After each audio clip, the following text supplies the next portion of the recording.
Welcome to World Class Bullshitters, the epitome of pop culture. I'm your host, Jeff Hicks, and with me tonight is the one, the only, Dion Green. All right, we'll wait for him. Up next is the last inning going Big Rig, Nick Utan.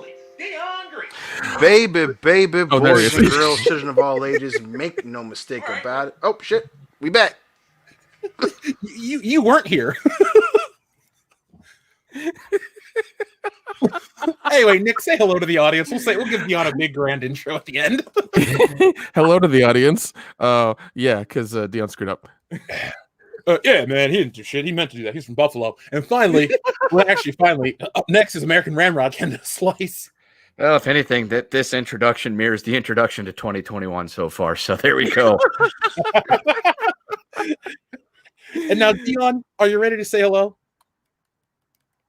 Okay, guess not. So folks will wait for Dion to say hello in just a moment. But yeah, folks, we're back. 2021 is here. This is the first official podcast of 2021. Now, way back on Tuesday, we streamed with the high counts, one of the best episodes we had. We were honored to be joined by Nick and Coach of Echo Base Network. Also, we had a special guest appearance by Anna, that Star Wars girl, and Cecil. Of course, Cecil is love, Cecil is life, so it was a fun stream. So go back and check that one out. Also, check out our Wonder Woman video talking about that and Rogue One. So it's official. WCBS is back. First podcast of the year. New rules, new games, maybe. I don't know. Yeah, expect some new fun stuff. Expect the same shit you always love, though.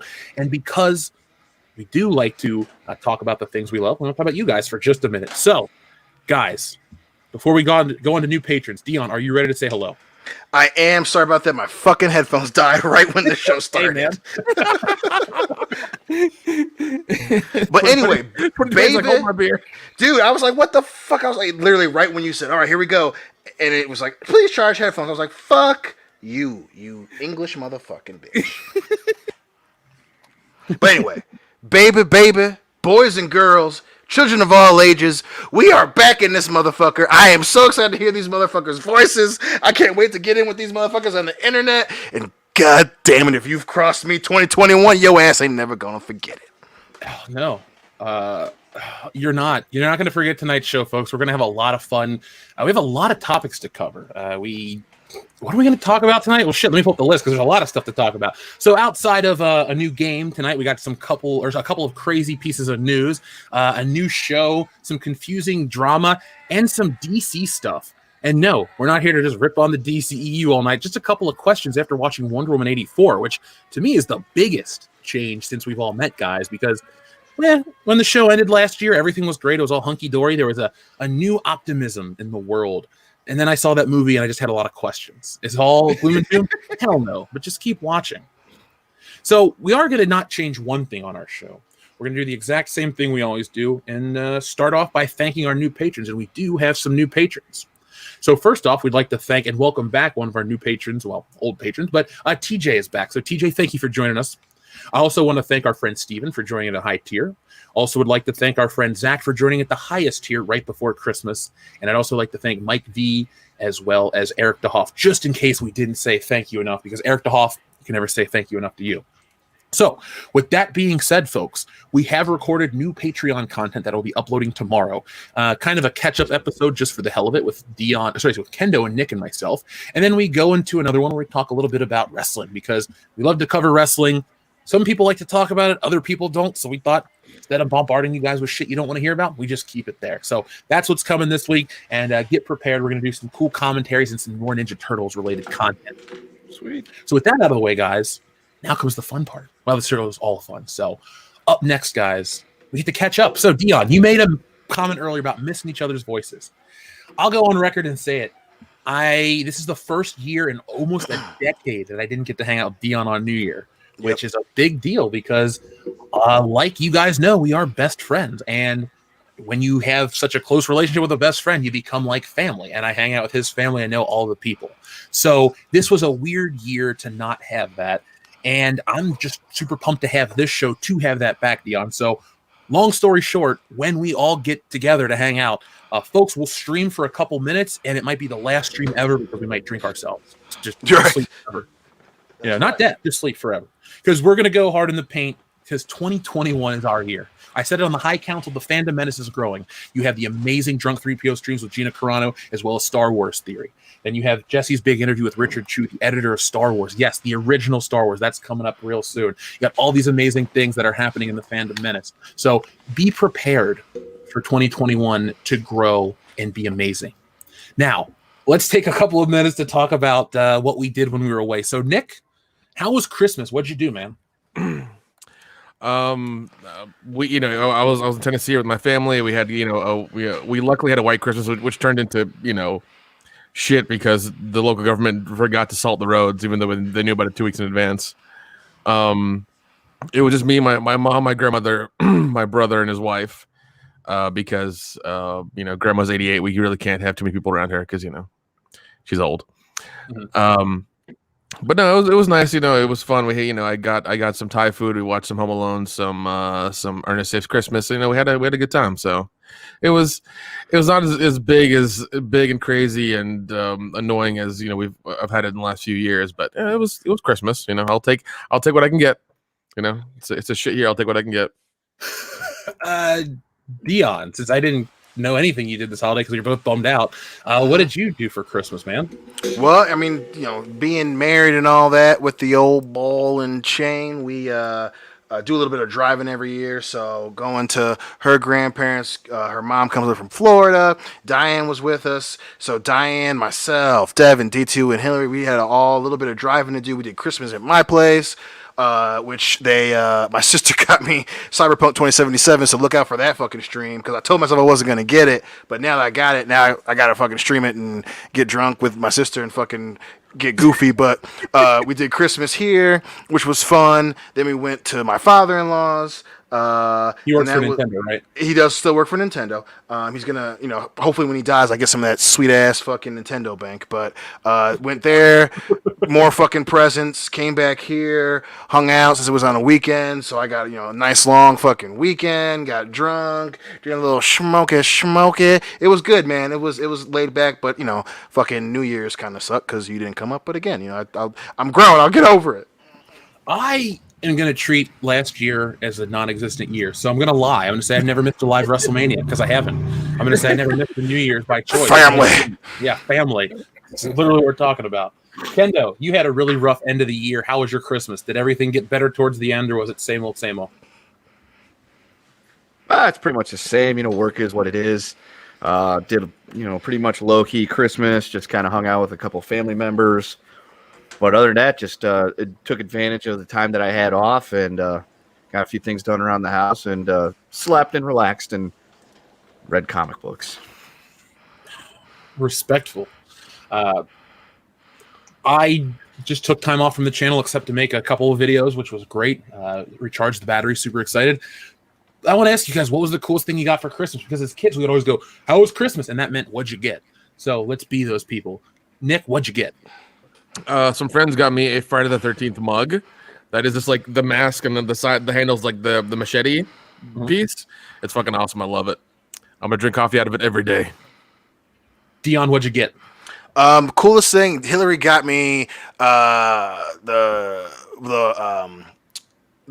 black Mandalorian figure, and then she also got me the Kenner Boba Fett figure. So that was probably my favorite. Then my sister got me some cool little trinkets and shit. But yeah, I'm getting the Mandalorian flavor on was my favorite part. Nice. Kendo, what about you, man? Probably the coolest thing I got, because I'm at that age now where my parents just give me money or thing, and my sister will get me a thing or two. She did get me a wall mounted like bottle opener thing to put up in the kitchen, so that's kind of cool. It's like wooden and everything like that, and you can just pop your thing in there, and there's like a spot to put your glass, so you can just pour it straight into the glass when you're done opening the bottle. But Nick got me that fucking movie trailer for Tombstone. The coolest thing I've gotten for Christmas, because I'm like, okay, this is hella unique and awesome. Yeah, that was my Christmas gift to the guys. Is like, I wanted to get something like something film related. I wanted to get like a movie, but like I ain't got that kind of money to get full fucking features in film. So I found some trailers that were decently priced, and I got Kendo the 35mm trailer for Tombstone, and I got Dion the 35mm trailer for Blade 1. Yep. Yep. And Jeff's on the way. I've been trying to mail stuff to Jeff, and it keeps getting returned and rejected. I feel like I've been broken up with, and like, all of a sudden I'm an ex-girlfriend now. My shit's getting keeps coming back. We didn't want to tell you this, but this is actually the last episode. We were actually fired. We were having Dion and Jeff have had this conversation for the last 2 weeks. So folks, shit. while you can, but he's out after this. Oh shit. All joking aside, Nick, our mail service has been bullshit. They stole our Christmas ornaments that Jesse bought us for the last minute. She's like, I got us some last minute ornaments. They're going to surprise you. We come back from the store. There's an open Amazon package in our front yard. It was the Christmas ornaments. Power Rangers. Oh, dude, man. Yeah. Like, I track the package, and for some reason, everything I send to you gets there in like 2 fucking days. To get to Kendo takes like 3 weeks. But I looked at it and it said it got on the door and I messaged you about it. You're like, oh yeah, it never came. And I was like, oh fuck, it's lost. So I had to try to get something else. And I shit you not, like 2 days ago, it came back to me, and I was like, the fuck is this, dude? It's not unique to you. Everybody that wanted to buy me a Christmas gift this year, they lost it, or it got lost, or it got delayed. Everybody. So Jesse got me the surprise gift. I texted you guys the other night at midnight. I got a knock on the door from some fucking person. They're like, "Here's your package, sir." With my Axel Foley t-shirt. She bought me the Mumford, like a nice boutique style Mumford shirt, which is like 1-to-1, like the long sleeves and everything, Dion. So it's pretty fucking cool. Yeah, that's awesome, dude. It's even distressed and everything. That's awesome. And then on top of that, my mom bought me a gift in October, and it was supposed to be here, and it got lost. It'll be here at the end of the month. And then something else happened too, and it got lost in the mail. So I'm just like, fuck it. I'm glad I got this Xbox and it didn't get lost in the mail. So I'm happy. Yeah, definitely. A lot of people seem to enjoy a lot of good stuff. Let's see. We got somebody that got a Twilight Zone box set for Batman. Oh, that's a good gift set. Nice. Nice. Oh, the X-Men versus Street Fighter arcade cabinet. I'm jealous. Yeah. Let's see. Oh, Breadman Productions got Breath of the Wild and a Lethal Weapon collection on Blu-ray. Excellent choices, sir. Ooh, excellent nice. choice. That's a good collection. I got myself that one a couple years ago. I love it. Yeah, physical media. Physical media now I think is more important than ever. So buy what you can now before they screw it up. Yeah. So yeah, I enjoyed Christmas. It sucked that we didn't get to see each other, guys, and go home and do all that fun stuff. But no more complaining, more bitching. It's 2021. Yeah, the world's crazy, but that's not what we're here to talk about. We got a lot of stuff to cover here on the show tonight. But before we do, let's read a couple of super chats so people don't have to wait. First off, our friend Scribeye Steak, thank you very much for your generous super chat. He says, "Sup, bullshitters? I'm too drained to watch tonight, but I hope this is about the classic serial adventures of Captain Marvel. It's my favorite one by far and still holds up. Hope all is well, and Happy New Year." Well, Scribeye Steak, all is well, sir. Thank you very much for all the support every week that you give to the channel. We greatly appreciate that. And we're glad you're going to come back and watch us on the replay. So hopefully you're well rested and ready for the show. It's going to be a good one.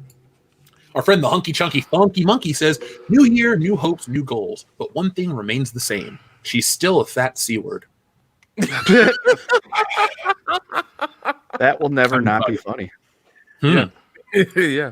Now, our friend Kevithar1138, thank you so much for your massive super chat. Thank you for the support. He says, "Need some bullshit tonight, gentlemen. Thank you for always being there for us and keeping us in our escapism. Have a happy New Year, and may Dion see a cursed horse every time he watches Dark Fate this year." Excellent. Jeez.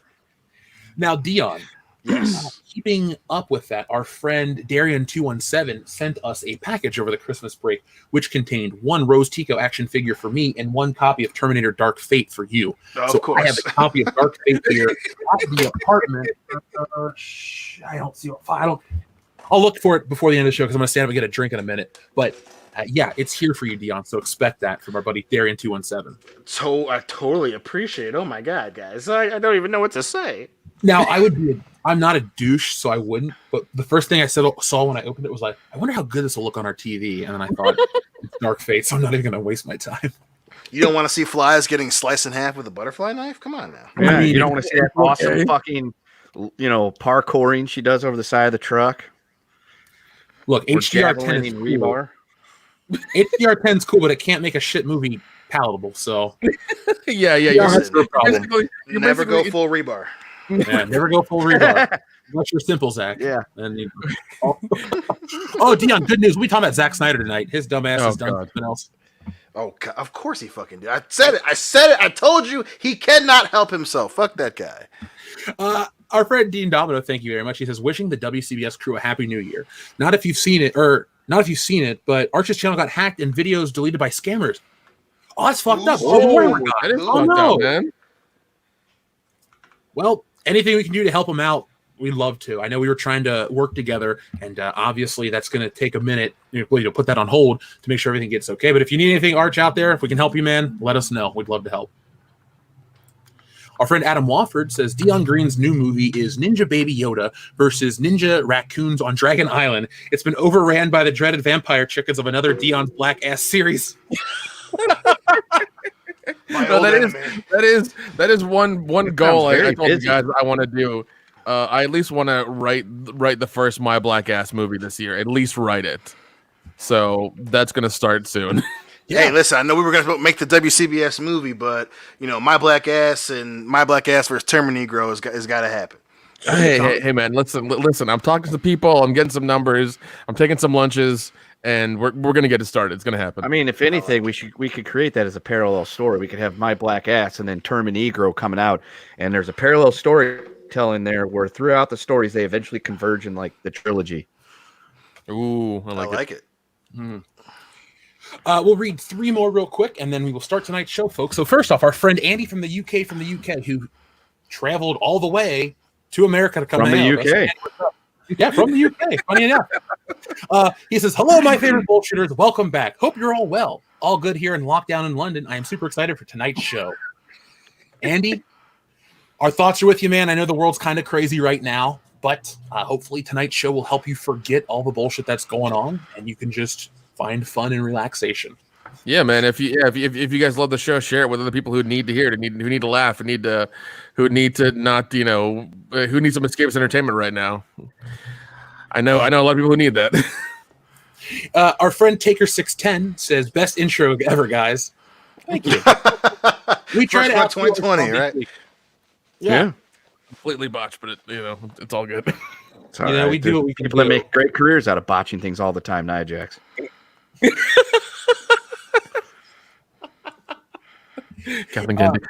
And then finally, our friend Infinite Wanderer says, please support Arch's Arch's YouTube channel. He was hacked. Yeah, folks, anything you guys can do to support Arch. It's never cool when somebody gets hacked, when they try to scam people. There's a lot of bullshit that goes on. I know something like that happened to Jeremy, almost 2 years ago now. So there's always... I remember hearing about that. Yeah, so anytime that kind of stuff happens, just be on the lookout to try to spread the word. That's always some of the best stuff you guys can do.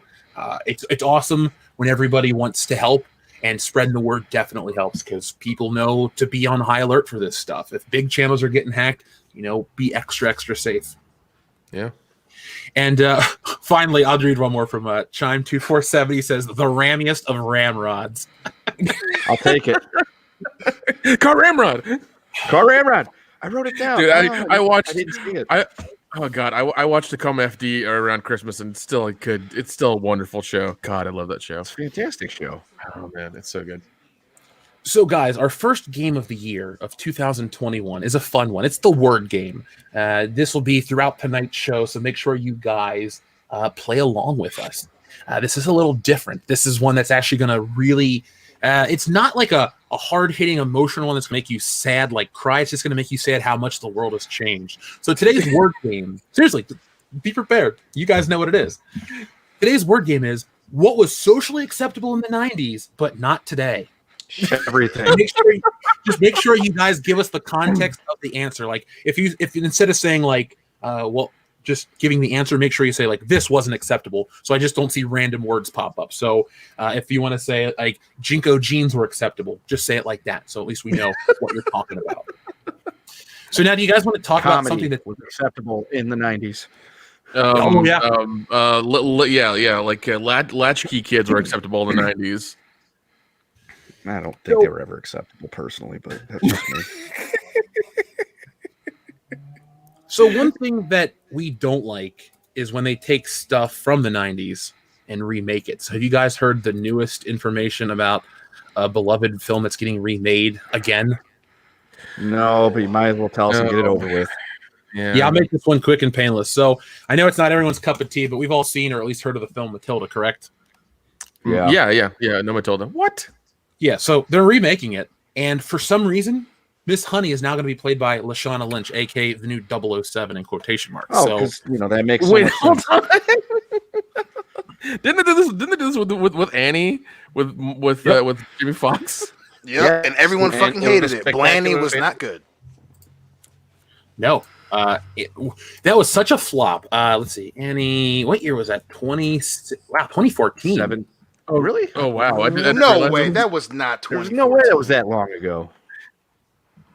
Yeah, Annie, 2014, December 19th of 2014. Yeah. What? It's a 2014 film, dude. I could have sworn we had our show when it was out. I'm pretty sure that was podcast era when that came out. Nope. That's some No, we started crazy October shit. 21st, 2015. God. Yeah, I'm just going to show this picture for those wondering like what film we're talking about. Yeah, they remade Annie now 7 years ago, and it didn't work. It was not kind of a flop. It was a big flop. And the cool part about a movie like Annie, these stupid remakes, you don't even have to bring in any of the race conversation. You can have this conversation without that. What's the point of remaking these old classic films that aren't going to capture the spirit? So right here, this Annie film was produced by Will Smith. It had a budget of $78 million. Of course it was produced by Will Smith. Of course it was. As well as Jada Pinkett Smith, There's part of the answer. Jay-Z, Will Gluck. Wait, hold on. Is this where they both got entangled? Maybe. Ooh. Easy. Her was probably with one of the young kids on the goddamn movie. It's a hard knock life indeed, Dion. Oh my God. Yeah. But this a film boot knocking only life. brought in this film only brought in $139 million on about $80 or an $80 million budget. It was an $80 budget. That'd be incredible. And so a film like Matilda from '96, which is a beloved film that only means a lot to the people that grew up with it, that had a budget of, let's see, $33 million, made $36 million. So even that, the ceiling for Matilda isn't as high as you would think. And people are like, oh, this is going to be a great thing. It's this great classic. We all grew up with it on tape. We loved that movie. It was a great, fun movie like Jumanji. Unlike Jumanji, where we need to make more Jumanji, so what do? We respect the old one and keep going on. They're just going to 100%, man. this one. Jumanji's a whole new franchise, and it's cool still. Yeah, but I mean, they paid respect in the new movie they did by saying, "Oh, this is that dude's place. I didn't find it. Here's his place." Yeah, this is Alan's house. I just live in it. Yeah, and like brought a little tear to your eyes. Like, God damn it, you guys did it right. Okay, good, we're fine. And even then, both of the new ones are still really good. Yeah. God, Annie was so. I just remember that fucking trailer dropped, and she's like running. He goes, "Where'd you running so fast for?" She said something stupid like, "Well, I got somewhere to be." I'm like, "Bitch, you almost got hit by a taxi. Why are you being so sassy? Fucking calm down." I was like, "This movie's gonna be terrible." Well, Dion, the rest of the world agreed with you. So because somebody watched it. now let's move on to something a little more positive because we need it.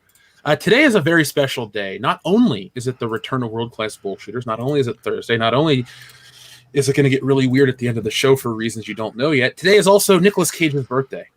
So, And I just watched that History of Swear Words too. It was hilarious. I was going to ask you if you've watched that show because I'm watching that show and holy shit, is it great. It is awesome. It is awesome. God, that man. I love this. This is my favorite response so far. Producer Kathleen Kennedy was acceptable in the 90s, but not sure it's fuck not now. Yeah. That's accurate. Through every fault of her own. Yeah. Yeah, actually, two of my favorite movies are Nicolas Cage movies: 8mm and Bringing Out the Dead. Yeah, the Dead. I don't remember that one. He's an ambulance driver. I think it was done. It was directed by Michael. It was done by Michael Scorsese or whatever in the 90s. And he was just like this ambulance driver who kept I guess he had a stint where he couldn't revive anybody or couldn't save anybody. They kept really screwing with him, and he kept going crazier and crazier as the story goes on. But it was basically basically just New York at night through the eyes of an EMT and how nuts it was in the 90s. That's basically what the story was. And it's like, it was a lot of fun. I really enjoyed the movie. 8mm was super dark, but still really good. Fucking and young Joaquin Phoenix in that one too. Mm-hmm. Mm-hmm. Fucking snuff films killing those poor runaway girls. Yeah. Leon, did you notice in the history of swearing show that Nicolas Cage referenced Deadfall? He referenced Deadfall, and then he didn't he? I thought maybe I was just making it, but I thought for a second I thought he referenced how he was almost Superman. You may have, but the way he screamed "fuck" at the end is from this movie. And I just wanted to share this clip real quick. We said, "What's Jeff's favorite Nicolas Cage moment?" Just shit like this.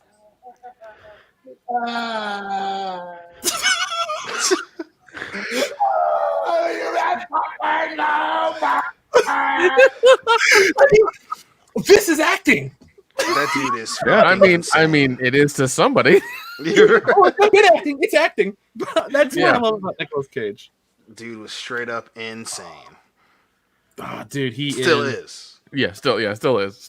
Jesse and I had a deep conversation yesterday, and I learned something about myself, and I'm going to share it with everyone. While I'm a certain type of person, I'm willing to make exceptions to certain rules. And while I would never do hard drugs, if the opportunity arrived to do cocaine with Nicolas Cage, I sure as hell would. It's the only time I'd ever do it. Dude. Oh, also, I wanted to announce, too, that our friend Miss Ninja Julian won Meme of the Week. So he actually went in and took the picture of me that I shared. I'll post it to Twitter. I'll post it to our Facebook page in a moment, because right now we're getting ready to transition. But yes, he won, and it's the picture of me with the gun to my head. And you know what I'm going to do? Actually, I'm just going to send it to Nick real quick. Could you just post this to our Facebook page for me? Yeah, man, no problem. Cool. So yes, Miss Ninja Julian, you did one. Thank you for reminding me, because I do want to get back into the meme winner of the week thing. And there we go. Shit. Well, I'll have to go the long way. Anyway, long story short, I'm sending it right now, and then Nick will post that. So Miss Ninja Julian, thank you very much. So in terms of crazy shit happening, Tanya Roberts died and then didn't die, and then was confirmed to be dead again. So I'm a fan of Tanya Roberts. I liked her in that 70s show. That's one of my favorite sitcoms of all time. And the thing I always liked about her was it was funny because she was the dumb blonde, but she secretly was smart about certain things. I like that trope. And Tanya Roberts was always that cool one. So I was bummed out to see a Bond girl go, always am. But this reminded me of Tom Petty, where they announced that he had died, but he hadn't died, and then he did die. So it almost took away the impact. What did you guys think? Dion, when you heard this stuff about Tanya Roberts, what were your first thoughts? Well, my first thought was, oh, damn, man, I love Gail, you know, but then, you know, everything else, and then I was like, oh, thank God, she's not dead, so then I just completely forgot about it, and then, nope, she's for real dead, and I was like, God damn, it hurts more now, because you're like, oh, damn, I didn't want her to die. She was so goddamn funny, even though she was only on that show for like a season and a half or some shit. But goddamn, oh my God, that sucked. That really sucked, because you could tell that she actually was having fun, you know, and she just played the ditzy thing so fucking good. So it bummed me out. It definitely, to go from absolute relief to fucking sorrow again, I was like, Jesus. Plus, she had a nice pair of knackers. Tanya Roberts was one of the all-time greats in terms of Bond girl beauty. Whew, I always liked her. Nick, Kendo, any thoughts on Tanya Roberts passing? The surprise of it all? Not really. I mean, nowadays, like anytime a celebrity dies, my first thought, as you know, is always, did somebody have them in the pool?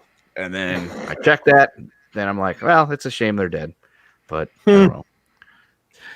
Yeah, my thing was just like, yeah, she's a Bond girl. You know, that sucks. We've had you know, two deaths. I think 2 or 3 deaths in the Bond franchise this year, or last year. Sorry.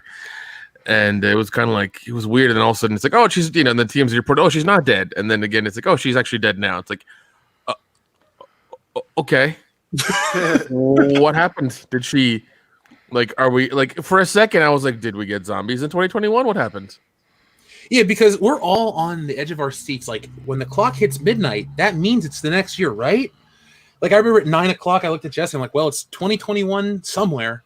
And then we just kept waiting. And once midnight hit, we're like, okay, it's really over. So I think this was one of those situations where everyone had been basically damaged from last year and all the bullshit that happened. So they would believe anything at this point. Yeah.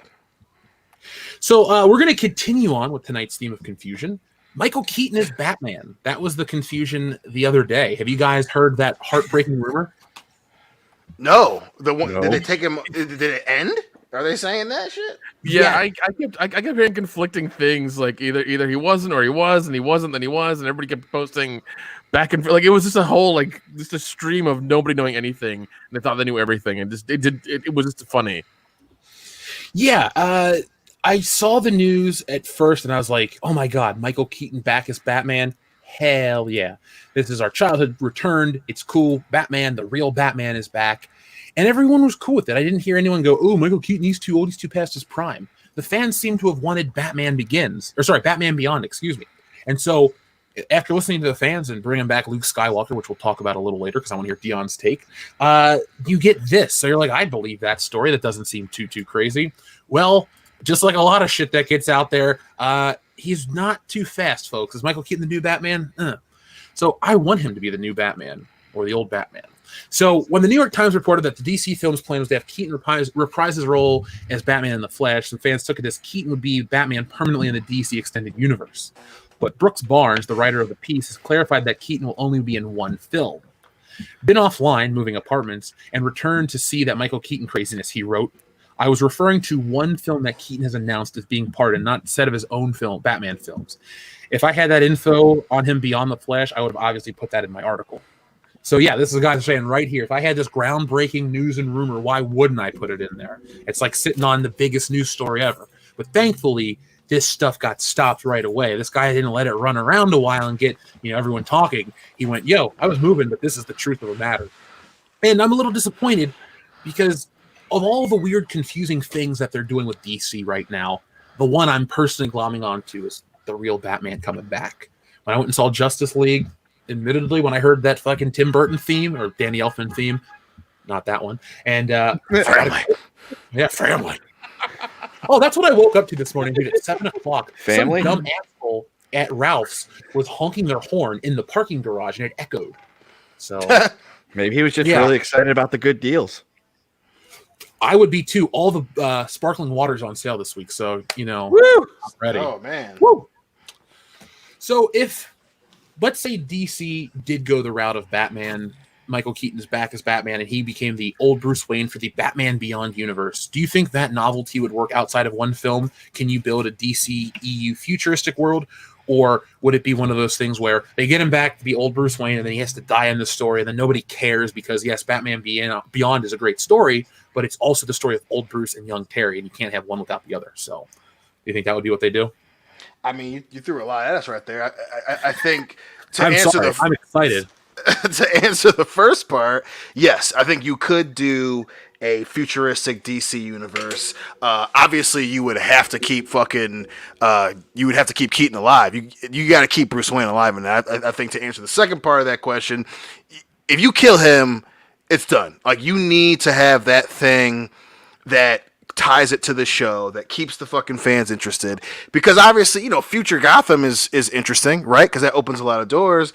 But if you're getting rid of old Bruce, that takes away so fucking much of his relationship with Terry. So while it's 100% possible to do it, and I think that's kind of the thing that DC needs right now, they could use a futuristic motherfucking franchise away from the present day stuff. But you cannot kill Bruce Wayne. He has to be the old, surly, I've seen some shit, I'm too old for this shit, Bruce Wayne, because that's such a huge fucking part of Terry becoming Batman and eventually becoming the same type of Batman that even Superman respects. So that being said out loud, that would be the most DC thing to do right now, would be to fucking kill Bruce Wayne, and then make, fucking Barbara Gordon, old Barbara, his fucking mentor or some dumb shit. But yeah, you cannot kill Michael Keaton if you do that. No, old Barbara Gordon would piss me off. Yeah, well, they might go that route because they're still in their fucking inclusive stage of like everybody needs to be represented at all times, everywhere. It's like they would do the Barbara Gordon shit. They would fucking do that. Yes, like I said, that's why that's super super on point for DC. And then there's just that weird contingent of DC that has to make Barbara and Bruce be together. I don't get it. They almost fucked up the cinematic version. Yes, they almost fucked up the skilling joke with that random fucking Batgirl shit in the beginning of it. They did that. They did do that in the beginning of Batman Beyond, where she references that they were together for a little bit. But the whole point of that was that it didn't fucking work out. But for some fucking reason, there are just this resilience in DC where they want to make them a thing, and it's like, don't fucking do that. If you pull the fucking pin out on this new franchise, just keep it like it was in the show. Pay homage to it, take your fucking time with it, and don't muck it up with this bullshit of, oh my god, Barbara and Bruce got together. Like, bitch, he's 20 years older than her. Stop it. Knock it off. The only thing I like from them being together is how Bruce sleeping with her is what causes Robin to leave forever. Because that seems like a real human moment. I don't want them to be together, but I also think it's kind of crazy to think, like, they're all adults. They all have this secret. So, of course, they're going to have these weird bonds and connections. Right. At the end of the day, like Perry White says on the screen, I can only get behind Barbara Gordon if she's Oracle. I'd like to see them put her in the film, but I think there's too many external pressures to make Batgirl this bigger thing than she is. Yes, there are great Batman stories where she's a part of it, but some of the best stories she's involved with isn't as Batgirl. Barbara Gordon serves a lot of great purposes as the Oracle. And they even did if you do Birds of Prey properly, that's really where you should have her at. We try that. We know that they can't do Birds of Prey properly. That experiment has failed, and they fucked it up. This is precisely why. Don't even go near it. Don't even go near the whole them being together thing. Just avoid it. Just don't touch it, because clearly, one, you have people that write these storylines that don't understand the dynamics of them, and two, again, that I understand making that a plot point, because again, it fucks up his relationship with Dick, and it also affects her as commissioner and how she's dealing with Batman. That's a complicated storyline that seasoned veteran writers are good at doing, not motherfuckers who want to sell Batgirl bullshit and get a reward on the CW fucking award show. Like, those motherfuckers can't handle that. They don't have the skill to handle that.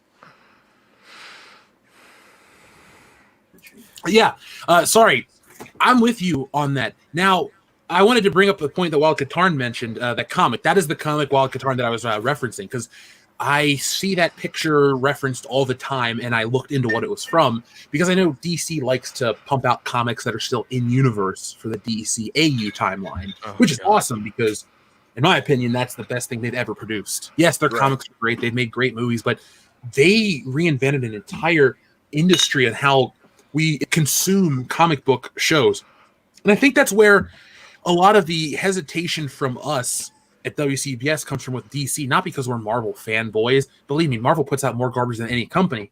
But we all lived through these heights. We lived through the DCAU. When you went from Batman to Superman to Static Shock and all the way to Justice League and beyond, like, those were really awesome shows. Justice League Unlimited is one of the best things they've ever produced, because they're able to make the entire DC universe viable on screen. They did what Marvel could never do before Marvel ever did it. And it's sad. That's why I always am so hard on them, because you had reached these heights, but then you evolved into the Nolanverse, which was cool. But at the same time, what you did is you chased those highs and you sacrificed any creativity and change or quality, because you're looking for the formula that got you the Oscars, the $1 billion, and all this other stuff. And it's not dark and gritty. It's just true to form characters. That's what people want. That's why a film like the first Wonder Woman really hit it off, but then you get stuff from the second Wonder Woman and they just lose their identity. And that's where DC is. And that's why I feel the way I do. Not because I hate him. Batman's the shit. It's just, they got to do it right. Yeah. And, and to quote Dion from last year, they love the taste of that shotgun. They love the taste of that shotgun a lot. Seriously.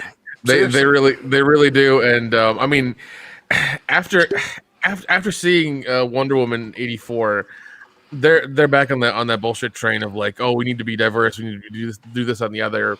And even then, watching the trailer for the new Batman movie coming out with Sparkly Vampire Boy, I just don't care anymore. I thought it was going to be good. I thought I wanted to see it, but at this point, I'm just like, I'm really done with the superhero movies. Like, I don't care anymore. Give me something different to grab onto.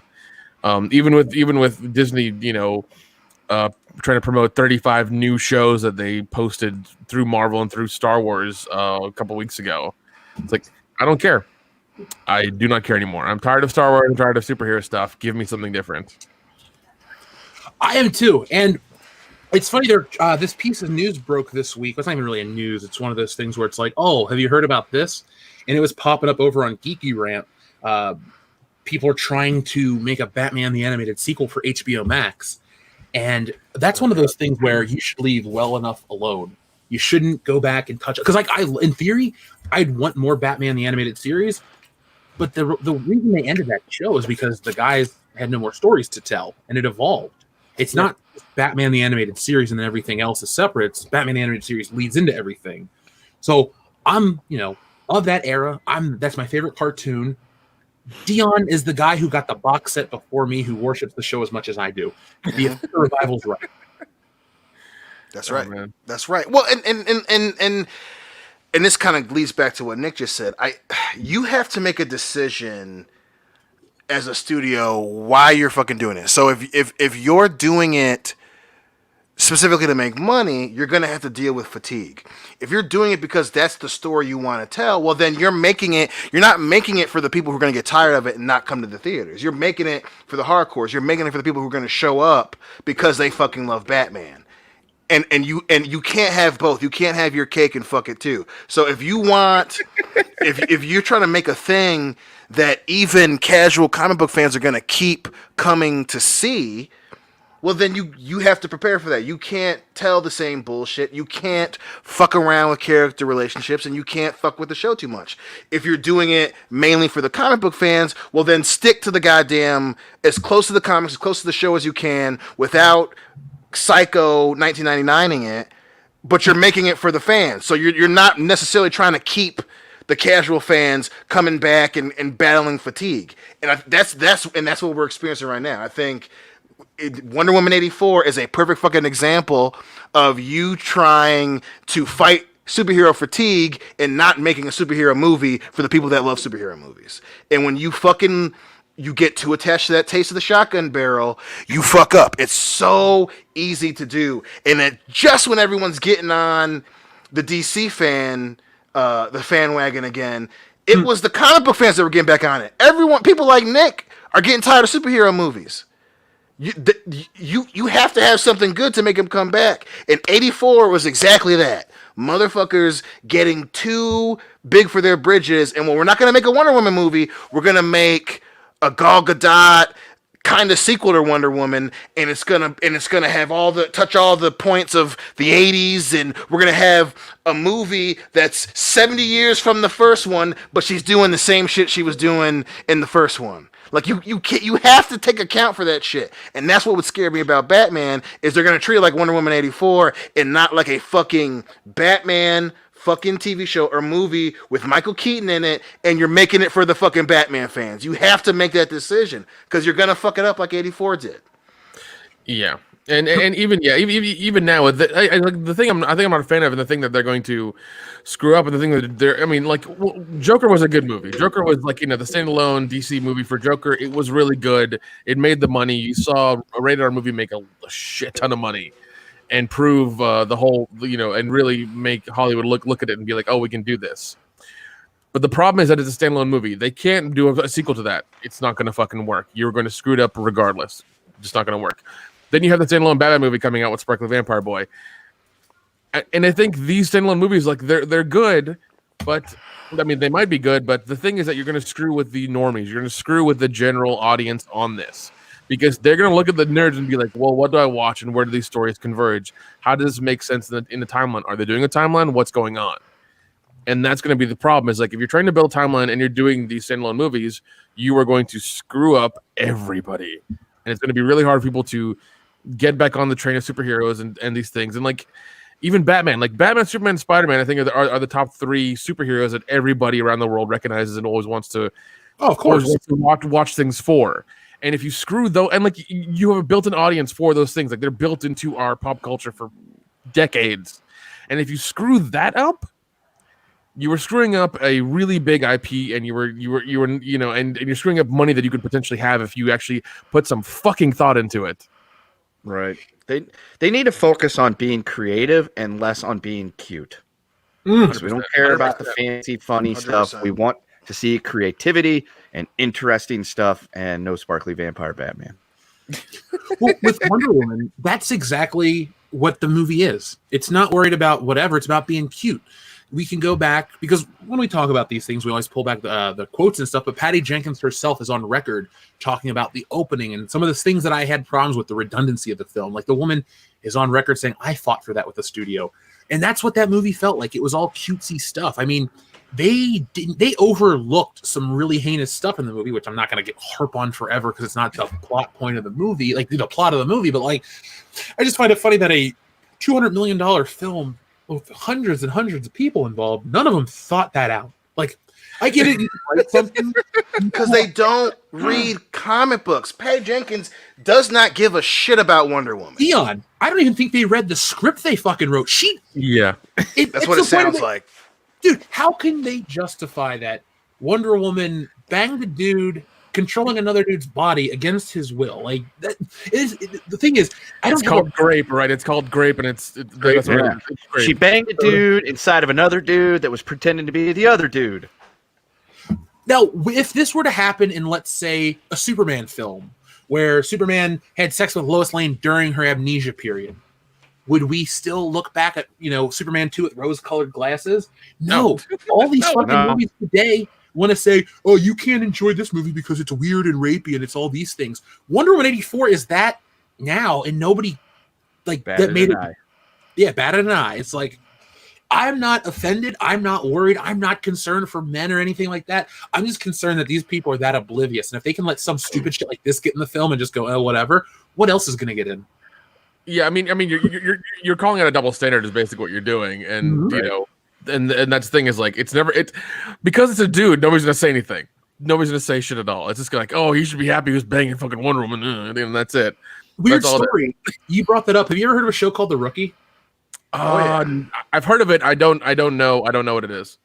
It's Nathan Fillion cop drama. Dion, do you watch it? I saw the first episode. I liked it a lot. I just haven't picked up from the first one.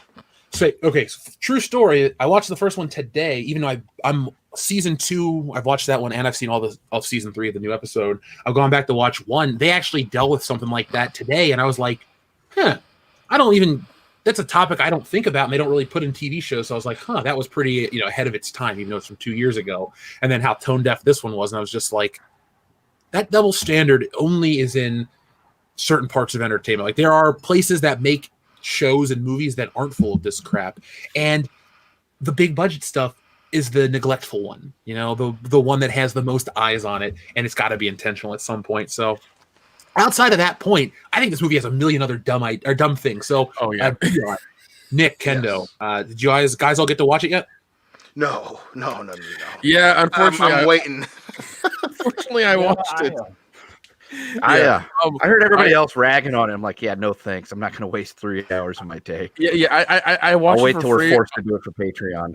Yeah, I watched getting it shit faced. Yeah, I watched it for free on HBO Max by myself, and then my friends came into town for Christmas, and they're like, "Oh, we're gonna since we missed your birthday, we're gonna take you out to go eat, and we're gonna watch a movie." I'm like, "What are we watching?" Wonder Woman 84. It's like, I'm not paying for it. Let's do it. And that's a terrible birthday present. Well, it was wonderful because I didn't pay for it, and I got to rag on that shit the whole time. And like, it was. Okay, I would still be offended if on my birthday my buddy would have got me tickets to see Wonder Woman instead of the comic book he got me. I'd been very upset. But like, listen, I know it's free, but still, this is not cool.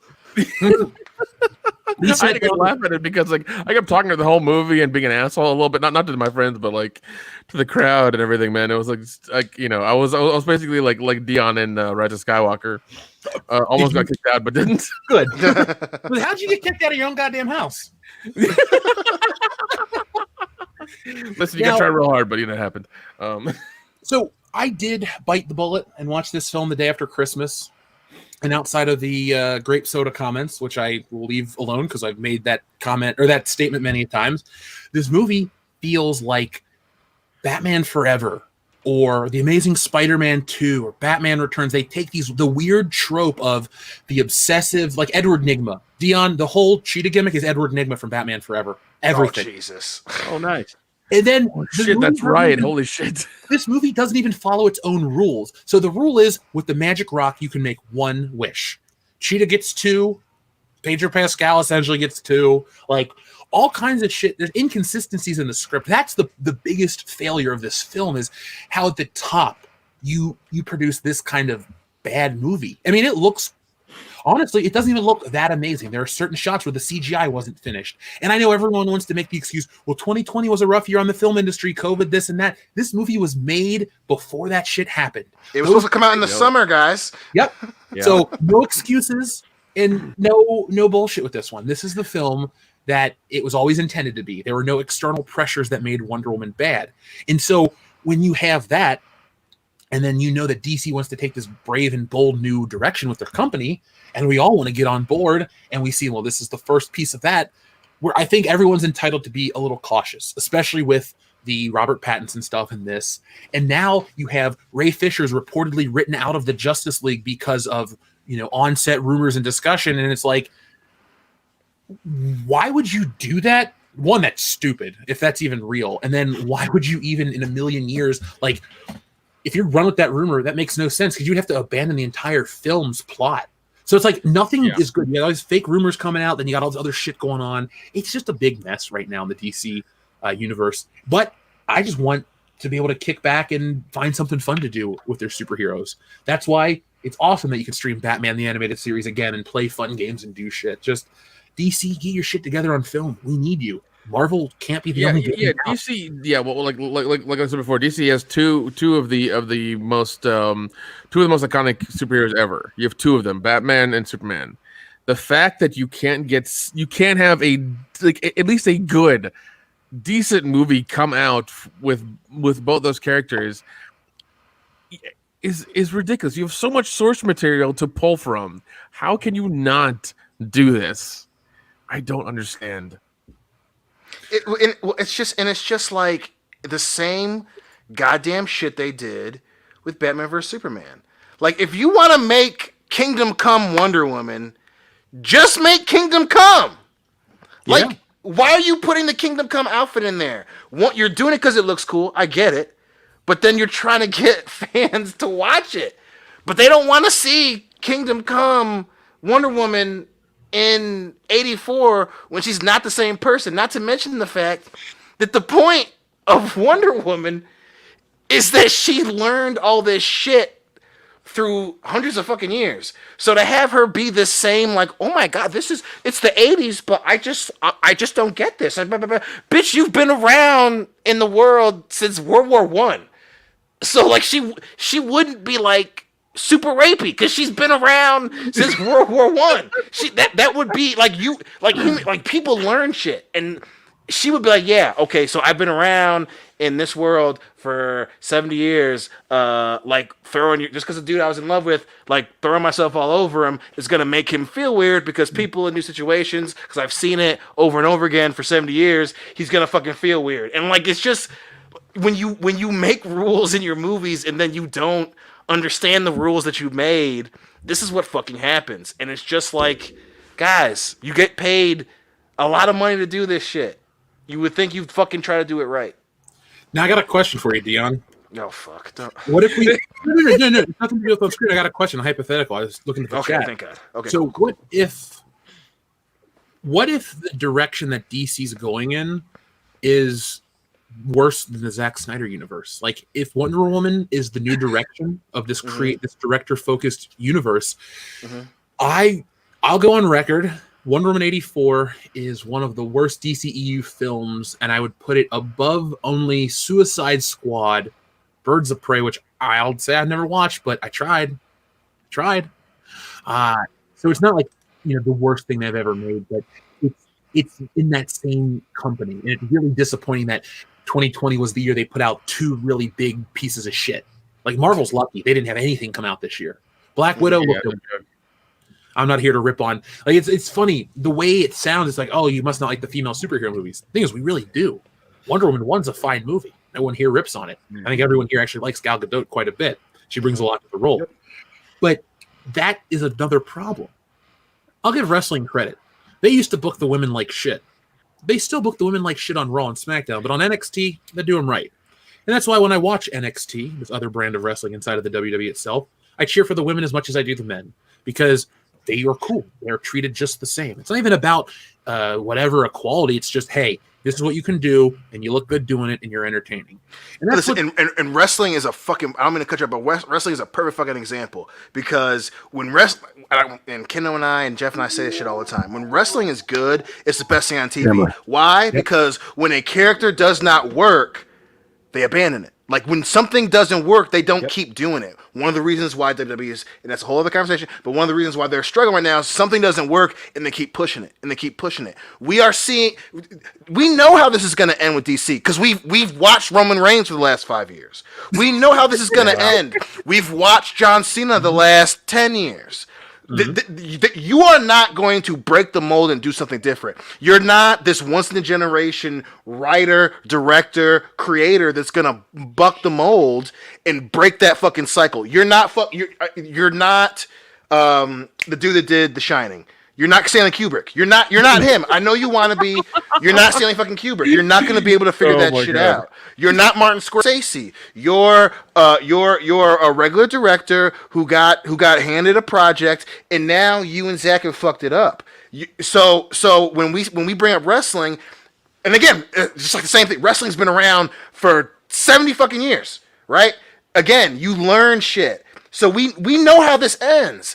And when wrestling is great, when someone hits hot, we saw it with Daniel Bryan recently. We've seen it. Zack Ryder got himself into the mold. They fucked him over. When something hits and it's hot, you play that hand. You keep playing that hand. And if it's natural and if it comes off as organic, fans love that shit. And they will come and see it. They'll say, "Hey, take my fucking money. The thing that you're doing right now is hot as shit." And Wonder Woman right now is Roman Reigns. And it's like that shit don't sell. You should have stuck with the what you had and you build on it. And that's why bringing up wrestling is fucking perfect because we know how this ends. We see the fucking future, motherfuckers.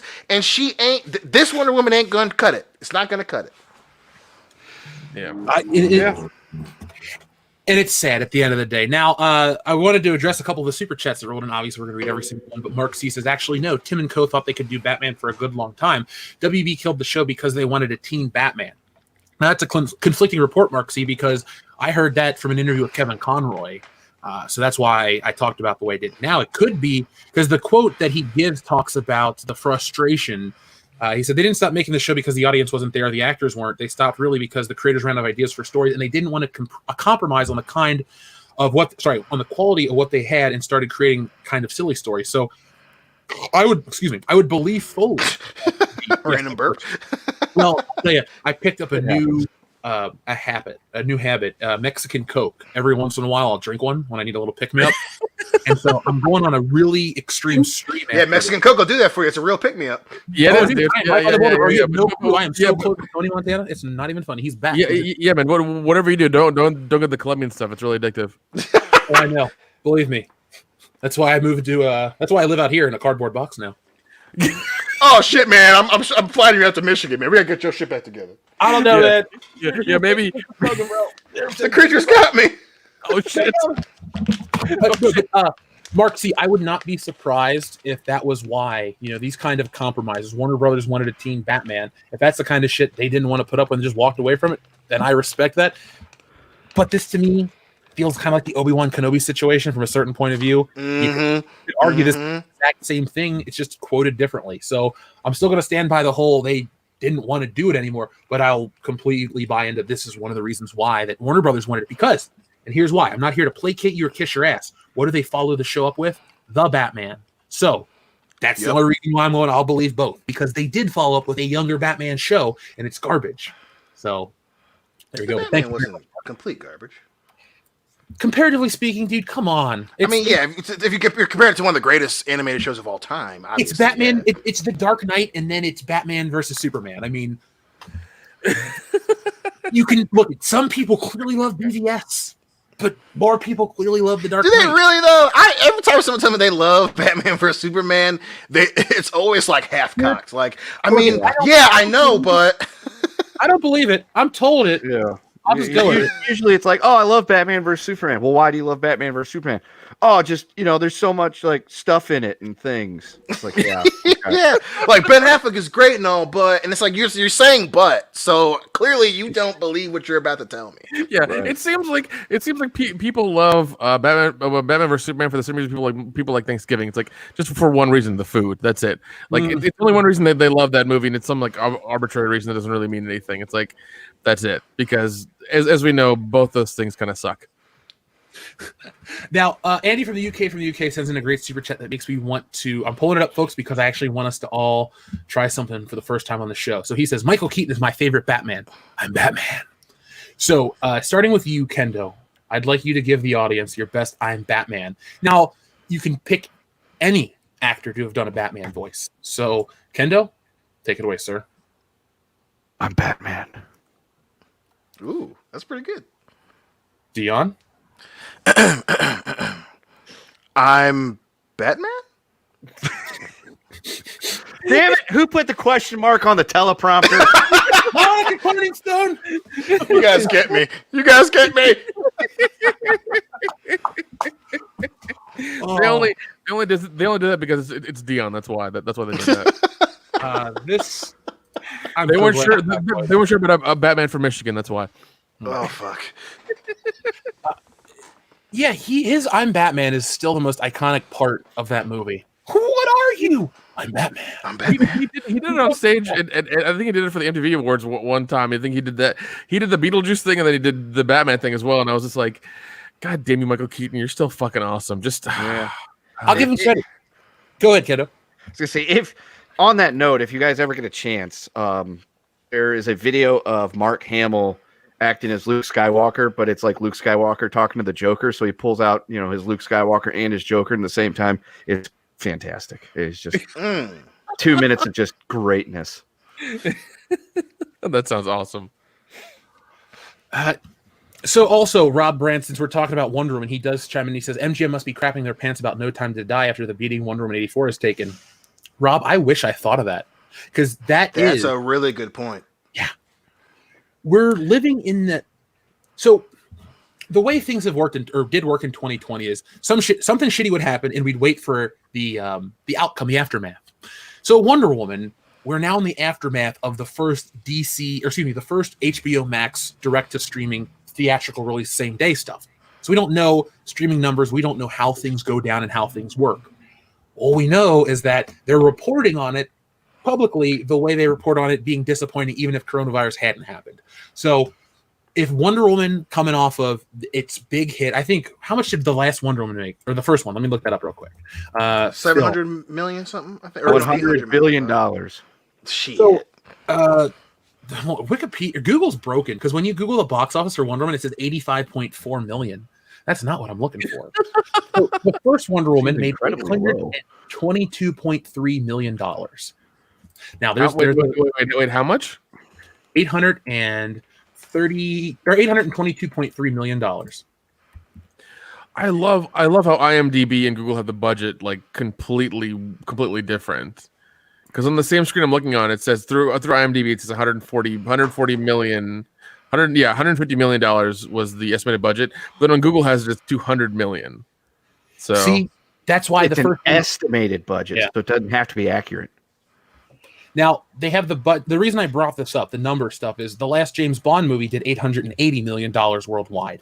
So we're talking two films that have pretty close to equal worldwide appeal and interest based on their previous box office. I think that's a fair place, a fairly scientific place to look at two things. There's your baseline. This is where we go. If Wonder Woman is this popular, and then in this virus shit, this is the outcome. I don't think it's crazy to say, well, Bond made an additional $60 million, so we might see a difference of that based on all this shit. Because then you're thinking, oh, Jeff, Bond's better than Wonder Woman. To me, it is. But Wonder Woman appeals to a lot of people too, probably more people than James Bond. Though James Bond is more popular, I'd argue. Actually, I wouldn't even try to fight too hard on that one. It's like, come on, just because Wonder Woman's been around longer, it's not comparable. But this is concerning because we've heard all the drama behind the scenes. We knew that this was the identity politics James Bond film. The only thing I'm worried about, because I wouldn't mind if this Bond movie flopped. I don't care. I don't have a stake in this at all. I love the character. They don't. So this is what they do with him. If this movie flops and is a miserable abomination, it's probably going to get blamed on the COVID shit, and then they're not going to look at the actual problem, which is bastardizing these brands and these IPs for 5 years, and then fans getting turned off because I want to see Bond fight villains. I don't want to see James Bond be emasculated by some lady. Like, we saw it once in 1995, and it was cool and it was groundbreaking then. He's been put in his place, and by the end of the movie, the end of his series, she's fucking the first M to ever be rescued by James Bond was a woman, Pierce Brosnan's M. So, like, even though they'll write her as this hard-nosed or this this hard-ass woman, at the end of the day, she still believes in him. That's why the old Brosnan era worked, because she asserted that I'm the boss, but she goes, "Don't get yourself killed," right after that exchange. That's how that shit ends. And then the world treats Bond with respect. Now the character doesn't get treated with respect in the world, so the people are turned off to it, because it's, why do you want to go watch your favorite hero get shit on? The appeal of Spider-Man is to watch Peter Parker get shit on, but watch Spider-Man win. And then the beauty of it, and the sad part is, after that suit comes off, he's back to Peter Parker and he's lost everything. That's not what Bond is. Bond's escapist. Bond is our fantasies realized, just like Wonder Woman. Now, here's the difference, too. You talk about, what makes male heroes male and what makes female hero, sometimes the emotion. Testicles. Yes, testicles, breasts, other parts, fallopian tubes and such, all 8 of them. But usually the way they play up these superheroes is the emotions are their great superpowers. How does Wonder Woman win the fight in this movie? She talks everybody into giving their wishes back. And another thing to that Wonder Woman 84 is that the two bad guys are almost too human. Like they're too they're way too human to be like supervillains to battle a superhero. Like that's one thing I kept seeing it. Like that thing I kept seeing is like she could like snap their necks and be done, but she's Wonder Woman. She ain't gonna do that. She's I always think of her as the opposite of like, not really the opposite, but like the gender opposite of like Superman. Like she's Wonder Woman. Like she has the same morals and everything. She won't snap anybody's neck, but she'll use her lasso and like arrest them or whatever. But like literally those two, the two bad guys, Pedro Pascal and Kristen Wiig, were like they weren't super villains. They were just people who had made like kind of poor decisions, and she was like, "Listen, come back, don't do." And that things. pisses me off because Maxwell Lord is supposed to be a fucking psycho. I didn't think he was that bad of a guy. Like that pisses. I'm just like, God damn it! Yeah, every fucking time. He wasn't that bad of a dude. Yeah, and like that's a problem. It's like supervillain needs a superhero needs a supervillain, and just get some human guy who like absorbs some rock and can make wishes, and somehow and every now and again bleeds out of his ears. Ain't that big of a threat? Fucking the Zack Snyder virus keeps fucking with my shit. God damn it! Like what the fuck? Like what the fuck? What is this? It's supposed to be a fucking therapy session. I don't want to have fucking a wish stone, motherfucker. I want Wonder Woman to kick people's fucking ass. That's it. That's it. Like, that's what pisses me off. Because a dude who doesn't even read that much motherfucking comic books, Nick, gets it. She's essentially not the polar opposite, but wants the same thing, but she's willing to kill a motherfucker. Like, that is established. That is fucking lore. And even though Zack Snyder wasn't in this shit, this fucking need to change the fucking characters, I fucking hate it. And now, even though she didn't fucking work with Zack Snyder, Peggy Hatter, whatever the fuck her name is doing the same shit, like needlessly changing characters for the sake of it. Like, that's the same shit that Zack Snyder did. And everyone, instead of learning, hey, this does not work, stop fucking doing it. Like, the Wonder Woman is supposed to be the warrior of the Trinity. Like, she doesn't want to kill innocent people. She protects innocent people. Every once in a while, she throws some like, yo, men are crazy motherfuckers. But she's like, I will kill a motherfucker if I got to choose between people or a bad guy. I'm choosing the people, and I will kill this motherfucker. That's what separates her from Superman. Where Batman is like the crazy dude. I'm gonna protect life at all costs, even if I fucking come off as crazy or die or sacrifice myself. I'll fucking fuck my relationship up with people closest to me. Yeah, I'll fuck my relationships up. Superman is the Boy Scout. I will do the right thing because my fucking parents in Kansas are respectable, tax-paying white people, and I will do the right thing even if I sacrifice myself. Like that's the interesting fucking relationship between the three of them, right? Yeah. and I fucking hate, and they're changing it because of bullshit, dude. And it's fucking right now, people are clamoring apparently online for Henry Cavill. He's trending on Twitter right now. People really, really want him back as Superman. So it's funny how DC actually has a trinity of actors that the fans love. People love Ben Affleck as Batman. Yeah, you could hate him, but there's a lot of people that love him. Henry Cavill seems to be the right choice in this modern world, and Gal Gadot, same thing for her. So this is one of those situations, especially like Disney Star Wars, where you don't hear us Han, Luke, and Leia on the screen together. We need a really good, really true to their characters Justice League film. Now, to you, that could be something different than me. I mean, I'm still living in the world where I want to see the George Miller film. If they never touch it, at least release the script and maybe commission some. That would be cool. Do an animated version of it. Yes, that's the thing. And DC does that. Yes. Just do that, man. Animate those old scripts. Put that on HBO Max. I guarantee you, to animate old unmade scripts costs less money to go to fucking whoever's estate, Sam Hamm or whoever wrote the unused Batman 3 script. Go to Michael Keaton, pay that fee, go to these people, license the music, do this shit. You can get for the $40 or $70 million they're putting together for the Snyder Cut on a film that didn't perform for everyone already. It already had its chance. And yes, I'm willing to give it a shot. I'm curious. I'm interested. All those fun things. But you can make the Life and Death of Superman, that was a video game, excuse me, that Superman Nicolas Cage film. You don't have to put Nicolas Cage in it, but you could animate that script, have him fight the robots, do a thing called DC Elseworlds, where all you do is you pay the people what it costs to get their script and then make an animated version. Put it on HBO Max. It doesn't even have to be more than an hour long. That is the coolest shit you could ever do, because instead of trying to make up other world stories and doing all these crazy things to appeal to people for nostalgia, why don't you say, hey, this is a chance you want a real alternate timeline? This is what it would be like if we actually made those films, if Tim Burton stuck around, if Michael Keaton stuck around. I personally find that way more compelling, far more compelling, because that is a greater insight to what could have been than what could be based on what these people create. Even Marvel's doing the what ifs. They announced that as part of the line. They're gonna try and do the what ifs, and it's like even Marvel's trying to fucking branch into that shit. That's where this is going.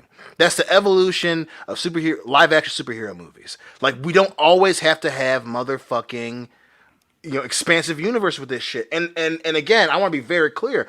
I'm not saying this is by proxy Zack Snyder's fault. I'm saying that he created a fucking trend at fucking Warner Brothers in DC where we're gonna do not the opposite, but we're gonna tweak the characters that everyone knows. So instead of Superman not killing everyone, he's gonna break Zod's neck. And instead of Wonder Woman being the one to make the ultimate decision, we're gonna make her be like all about love and shit. And then we're gonna make other characters that are supposed to be kind of cool, like Cheetah, we're gonna make her super fucking annoying instead of a savage ass, I'm gonna kill this bitch killer. Instead of having, and that's why they brought, and that's what pisses me off more, is they brought in Maxwell Lord because she killed his ass a couple years ago in the actual storyline. Was it Identity Crisis she snaps his neck in or something like that? No, Identity Crisis, it's not Final Crisis. After Darkest Night and shit. So right before Darkest Night. So when he takes over Superman, and she fucking kills him to protect Superman, but we're gonna make her all about love in this one. Like, fucking, that's a thing that Zack Snyder fucking made popular. Now everyone, whether it's subconscious or not, are doing these fucking minor tweaks, but they're tweaks to fucking the foundation of the fucking characters, and it does not work. It does not fucking work. So do a what if shit. Do that if you so much want to do that shit. Don't try to make it the franchise, because people aren't gonna buy it. No. Now, speaking of things people don't buy, they don't buy Captain Marvel as a real human being. So why would you have an ass? How do you not even have an ass? I mean, come on. Now. You're the one that should know. Yeah, you're married. Yeah. God. Now, Kendo, I heard on the street that you're going to whore me out in 2021. Would you like to tell the audience what's actually happening? Oh, yes. Oh, okay. So Kendo's the WCBS pimp over here. That's right. So word came out from on high that Yeezy and Kim Kardashian are getting divorced. Apparently, him running for president with the final straw, and she decided, I don't want nothing to do with this. I just figured it's because he lost, so she's got to take it. So My plan is this. Jeff, who is probably Kim Kardashian adjacent since he is out that way, he should swoop right in there and jump on some Kim Kardashian booty and help this channel reach the stratosphere financially. Yeah, I'm sure. Look, if it was good enough for Mr. Van Peebles to get an STD making Sweetback or whatever it was, I'll take that chance on Kim Kardashian for the WCBS channel because I believe in what we do, and I will do anything to make that happen, including her. So, Kim, we share a birthday. That's probably it. I'm not interested, but I want your money. So give me a call. My number is 555 something. Also, Kendall. George Bush doesn't care about black people. Obviously not. I mean, look what he did. Just wanted to remind you. Maybe that's the real reason why they're breaking up. Yeah. He ran for president. She said, "You'll never be a better president than George Bush," and he lost shit. Now, I wanted to bring this story to your attention, folks, because we want to have a lot of fun. This isn't doom and gloom. This is just questionable. TNT oddly plans DC movie marathon in honor of Captain Marvel cable premiere. Now, for those out there that might have read this title, you're probably thinking, oh, Shazam's coming to TNT. What's the big deal? No, this is Brie Larson's Captain Marvel from the MCU. And yeah, of course we want to celebrate the arrival of Plank by giving you the Snyderverse. So what a great God damn it, Plank. Yeah, way to counteract dog shit with more dog shit. Oh my god. Oh, hold up. We had a request for this one in the chat.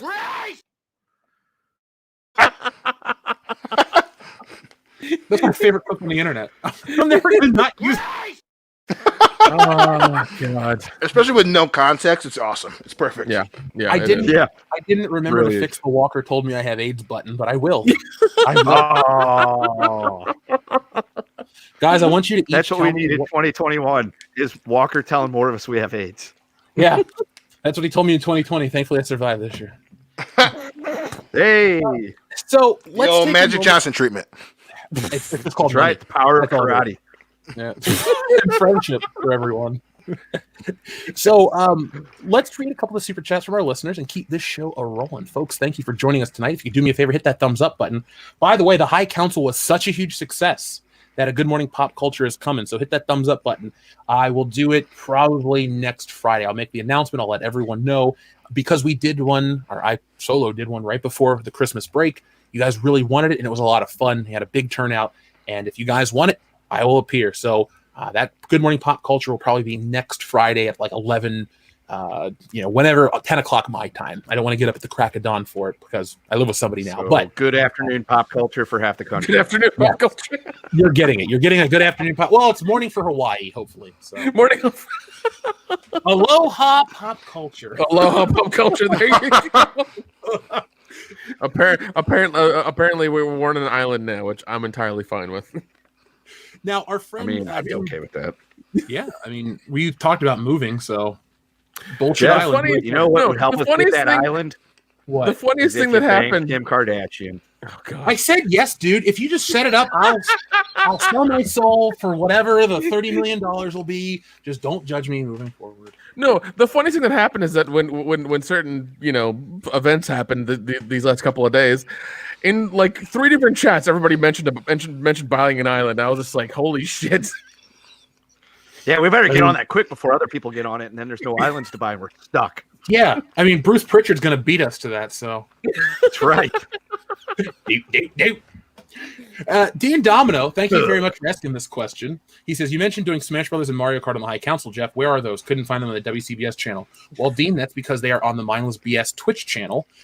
We streamed on Monday night. We learned finally how to use everything because the capture card is way better than trying to do the integrated stuff on the Xbox Series X until they get it updated where you can just plug in a webcam on the front and it works like it does the PlayStation or other systems.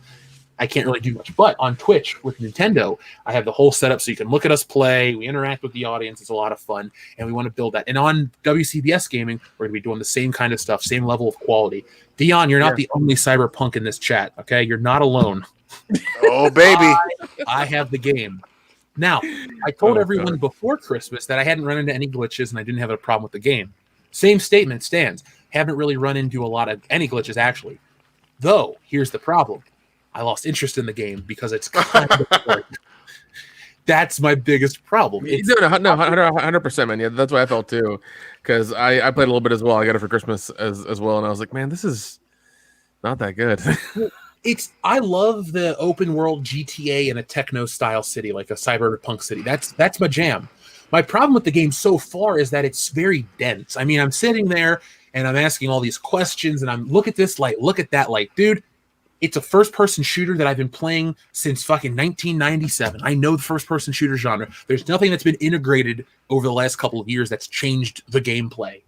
And so I gave up Cyberpunk to play Doom Eternal, and Doom Eternal is one of the most fun games I've ever played. It's just, Nick, do you have it? Well, it's a Doom game. I had the last one, and it was fucking awesome. I mean, it's literally just shooting like fucking demons from hell. That's all it is, and it's fun as hell. Like it's a great game. That's the mindset I'm in for gaming right now, because Doom Eternal is just, oh, you want to get a chainsaw, and here's a rocket launcher, here's a flamethrower. Oh, now you can fly, now you can sprint, you can climb walls. Basically, it's your guy isn't a character; he's just a vessel for destruction, and it's the most enjoyable, gory, violent mess of a video game I've ever played. I can't recommend it enough. So, folks, if you like that kind of gameplay, Doom Eternal gets a thumbs up from WCBS Gaming. So check it out. There's no plug or promotion unless Microsoft wants to cut us a check for, I don't know, $500 each because we promoted the game. That's fair, right? $2,000. That's good. That's good. Yeah. No, I was Monday. I was playing that horror game of Visage or whatever. Legit, like it's to me, it's legitimately scary because I was playing in the dark with my headphones on and everything and listening to the sound and stuff like that. I was like, this is fucking creepy. This is horribly goddamn creepy. I told you I want to experience something scary like that. It's so rare that I play a horror game. It was so much fun. I was going to only do 2 hours. I ended up doing 2.5 hours because I died at like the 2.5 hour mark. So I was like, all right, time to quit.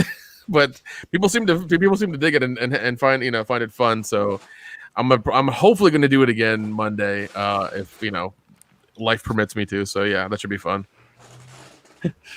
We had a super chat rolling from our friend. I had to look this thing up that he requested. He said, it's from our friend Jorge Pulido. Says, look up John Dillerman. This is funny. Am I the only one that thinks John should be a black guy? So I had never heard of John Dillerman. So I had to Google what it is. And this is from CNN. This is the shit they've published.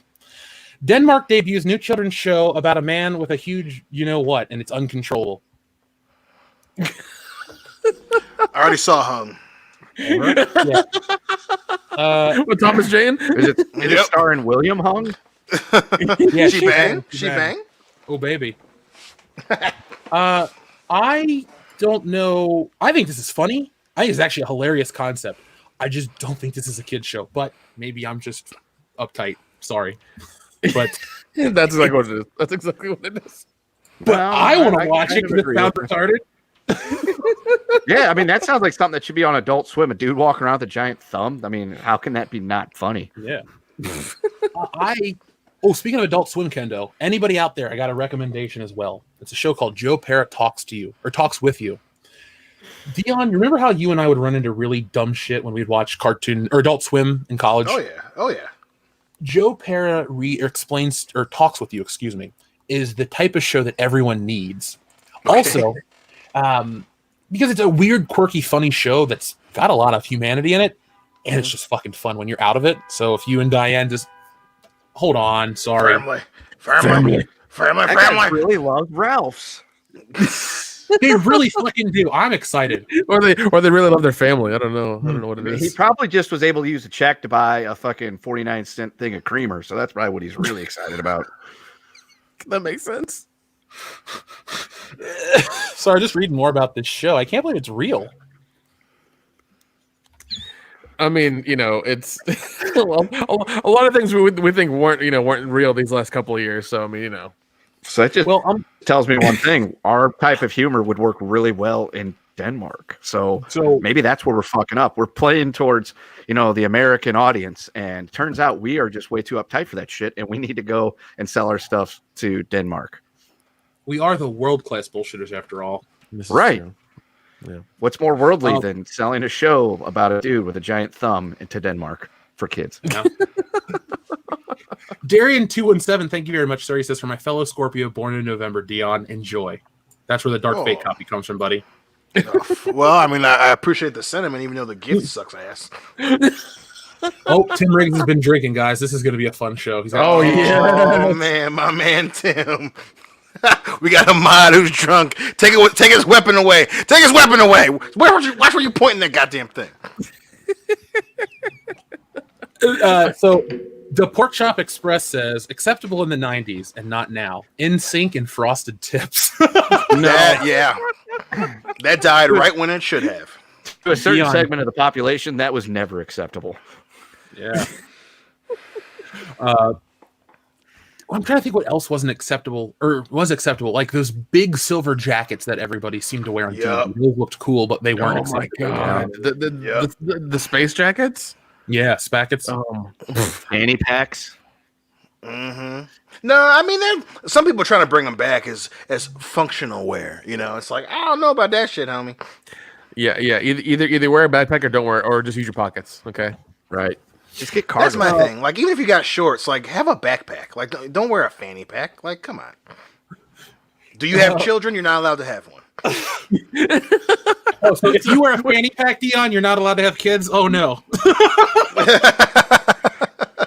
Touche. That's a strong point. Okay. I mean, go are ahead. you I'm really gonna go gonna ahead call and The order me a Rock? couple fanny packs then. The Rock had it in the 90s. He wore it where it was What was acceptable in the 90s and not now? The fanny pack. There we go. The Rock's fanny pack. Yeah. But also if it's called a fanny pack, why is it in front? Because that's where That's- your fanny is in the UK. Yeah, I was gonna say because over on the other side of the ocean, fanny pack means something totally different. Yeah, if you're Gotcha. packing your fanny. Whew, you're having a good day. Yeah. I love the cultural differences. It's like when I was watching Whose Line Is It Anyway last night. We were watching the British version, and the American version is my personal favorite, but the British one's so much more raunchy and actually kind of funny. Oh. It's a great show. Hollywood Hulk Hogan says Kenny in the chat. That was acceptable, but not now. I mean, if you're NWO though, bro, you're NWO for life, and that's for life. too sweet. Hold on, actually, I did the too sweet. Let me just turn on the camera if I'm going to actually show it. Wait, crap. There we go. Find the camera. There There's an you icon go. that says start camp. There's also stop screen, invite, leave studio, and I don't know. I can't read. So this real quick, I wanted to just have a little fun palate cleanser with Brie Larson as Captain Marvel. So I'll give you the TLDR version because I just that basmati whore. whoa, that's your, hey, Whoa! I think that the word fun and Basmati, fun and Brie Larson go in the same sentence, but yeah, sure, why not Basmati whore? So, in honor of Captain Marvel's cable premiere, TNT will have a DC movie marathon. Captain Marvel made her MCU debut in 2019 and is set to play a big part. I don't care. To celebrate that, TNT will be airing a slew of DCEU films, and they're even throwing in Batman Begins for good measure. Of course they are. Oh my God, dude. That's the one that'll get the most views. Oh my! This is won't air. hilarious. The movies won't air in any particular order pertinent to the DCEU timeline. Instead, they will air disparately with no cohesive story, ending with Man of Steel. What? Sound like DCEU. DCEU. It's just, I don't know what to do with this. Like, What are they doing? did no like male boy or anybody just speak up when like they were in the office for this conversation? Just be like, yeah, we're just gonna keep letting this go until they really fuck up. It's like, No, it was all a bunch of old fucking motherfuckers. And when he was like, they were like, "Oh, listen, so we're thinking about having just a bunch of movies to honor Captain Marvel. Yeah, the kids will watch it. That's it. That's the conversation they had." this is from the studio that allowed Steve Trevor to be Planet of the Apes against his will. So, like, they let that's Enter slide. Damn. So yeah, that was kind of dumb, but it was also kind of fun. So That is I don't so really funny. want to. I don't really want to cover too much of the Ray Stevens stuff because rumors are rumors and bullshit. So there is something I wanted to bring to your attention. This is actually really fun. It involves Back to the Future and just movies in general. So folks, make sure you're listening because you're going to want to partake in this one. So I was on Facebook, as I am every day, always looking at stuff, and I saw this post last night. And it really upset me because so let me read it. So I watched Back to the Future last night. Why have all the scenes with Marty being called a chicken been removed? Part of the storyline for 3 films. I'm canceling Netflix. Damn. That is not a part of the first film, is the whole point. Now, the reason I brought this up is not to bitch about this guy or make fun of this guy. I actually read the comments and I found it interesting. And this is the conversation I really want us to have right now. False memories in films, the Mandela effect across these movies is so strong that people are willing to viciously defend a false memory.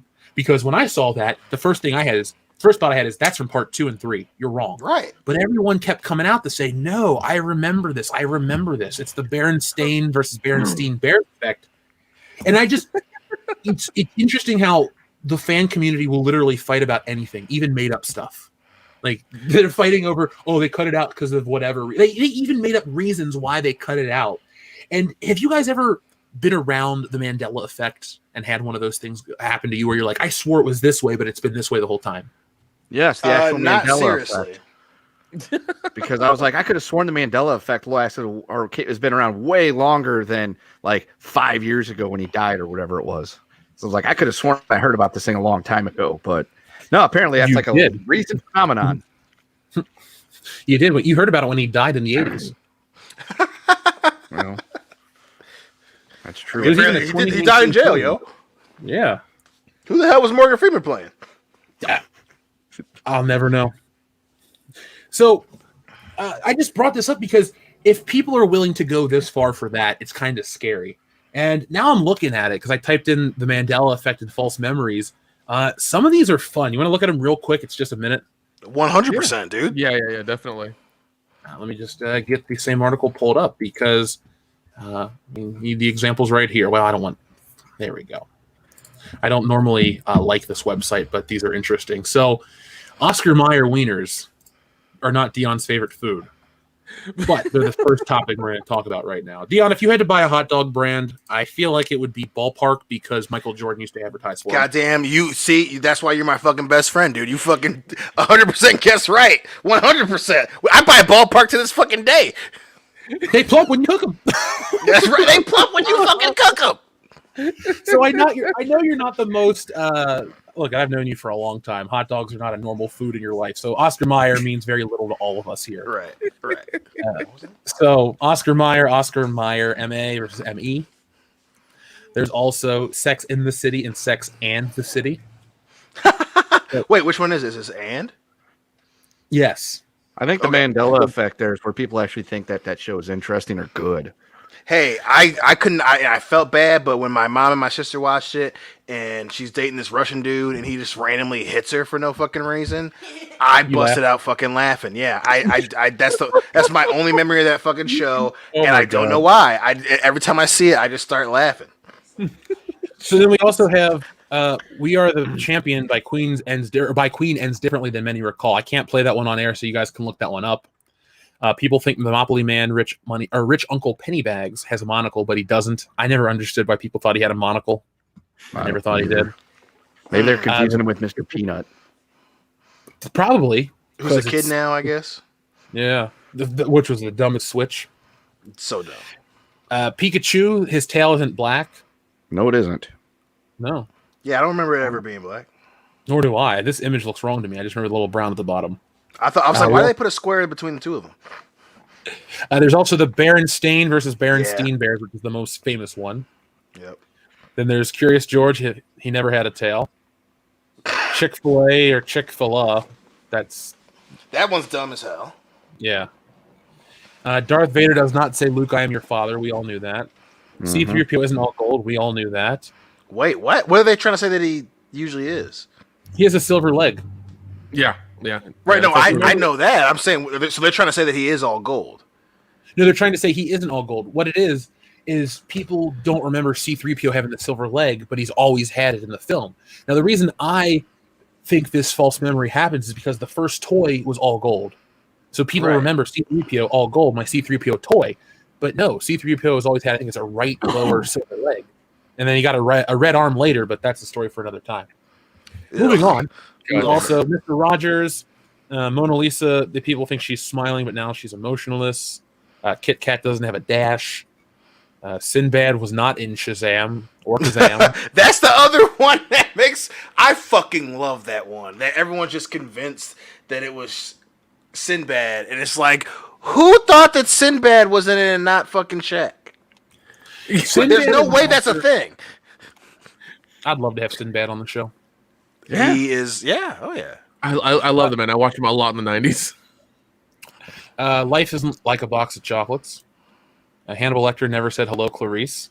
Interview with a Vampire isn't called Interview with a Vampire. Or Interview with the Vampire is not called Interview with a Vampire, so I made the mistake. The Queen of Snow White never says mirror, mirror on the wall. Jiffy peanut butter doesn't exist. And wait, Fruit what? Loops is actually spelled Fruit Loops. The Jiffy peanut butter one is called Jif, even though people call it Jiffy. Yeah. That's because they're confusing it with Skippy. Yeah. Or I love that so much. I love the fucking Mandela Effect bullshit, dude. I do too.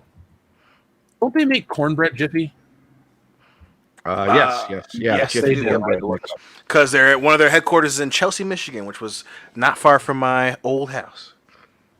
I have never been there, so maybe one day we'll go visit the old factory just for the hell of it, just like old times, huh? Oh, just like Saigon, eh, Slick? I was in junior high, dickhead. Oh, that's the cool thing I didn't get to announce at the beginning of the show. Jesse and I timed it up right. We watched Hans Gruber die at midnight on Christmas. We had oh my god, yeah, it was so much fun. Dion, don't feel too bad, but we made a prime rib and we watched Die Hard on Christmas Eve. So, well, I specifically did need a prime rib on New Year's, so it must. That's why we did not eat it on New Year, because the only reason we bought it wasn't to fill the gap left by not coming to Michigan. It's the fact that beef is stupidly priced in Michigan or in California right now. So we just bought it because it was like 40-something cents a pound. So can you blame me? No, so I bought it, but Jesse goes, I wasn't going to let you get it for New Year's though, because it's not right to do it without Dion. So we're just waiting, bro. Don't worry. We're waiting. So let's see what the audience is saying. So let's get back to a couple of super chats before we talk about our next segment tonight, folks. So our friend TLJ Screwjob says, Merry New Year. May dark fate not break Dion's psyche. Happy. It's seeing flies go cut in half. Wait a minute. Is it the Bernstein Mandela Effect? Because it went down lengthwise, not widthwise, right? All right, guys? She's wearing a white wife beater, not a black one, right? Right? Right. You're 100% right, sir. Jeez.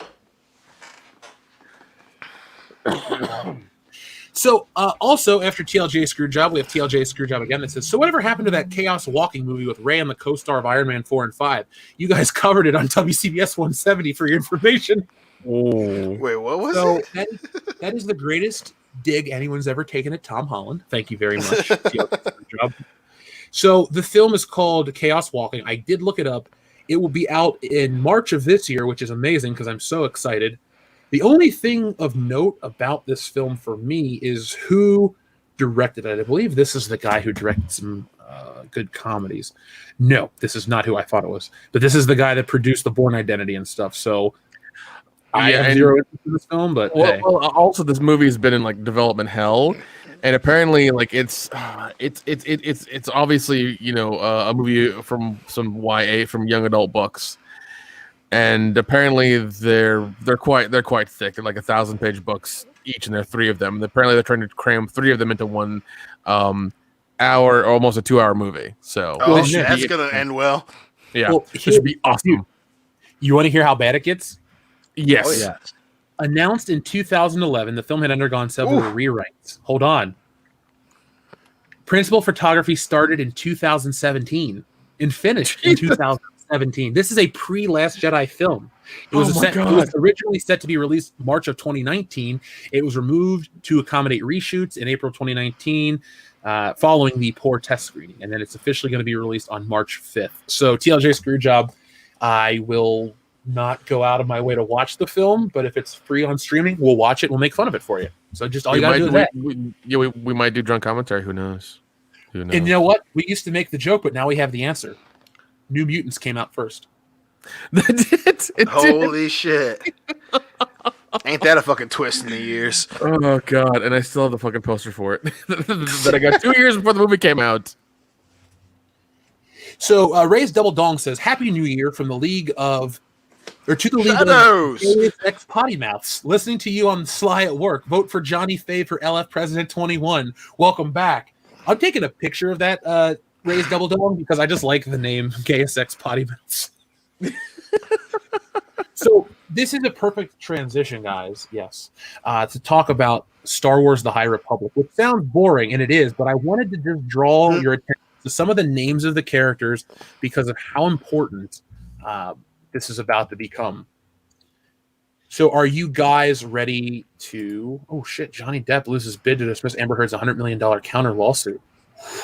We'll have to talk about that at the end of the show. So, crap, now I'm all into that one. Now, hold on. Let me pull up the other article first. Got to keep the show, right? So, shit. Brain fart. What were we looking up again? Sorry. It happened. Here's a brain fart. Oh, fuck. Here we go. High Republic.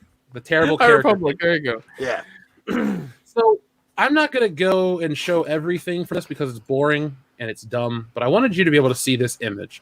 So when you guys think of iconic Star Wars character names, Kendo and Nick, you guys aren't the biggest Star Wars fans on the panel, but you are Star Wars fans to a degree. What are some of the iconic names you think of when you think of character names? You know, Luke Skywalker, Princess Leia, Darth Vader, C-3PO, R2-D2, Ponda Baba. Now, how do you feel about character names like Ram Jamaram and Leo Gayassi, excuse me? You're kidding me. The same way I felt about Therm Scissor Punch. Yep. Well, no. Please, Jeff, please tell me you're kidding because those sound like parody porn names. Yeah. Well, yeah, Ram Jamaram is not a parody porno. It's this character right here on the right, this large male.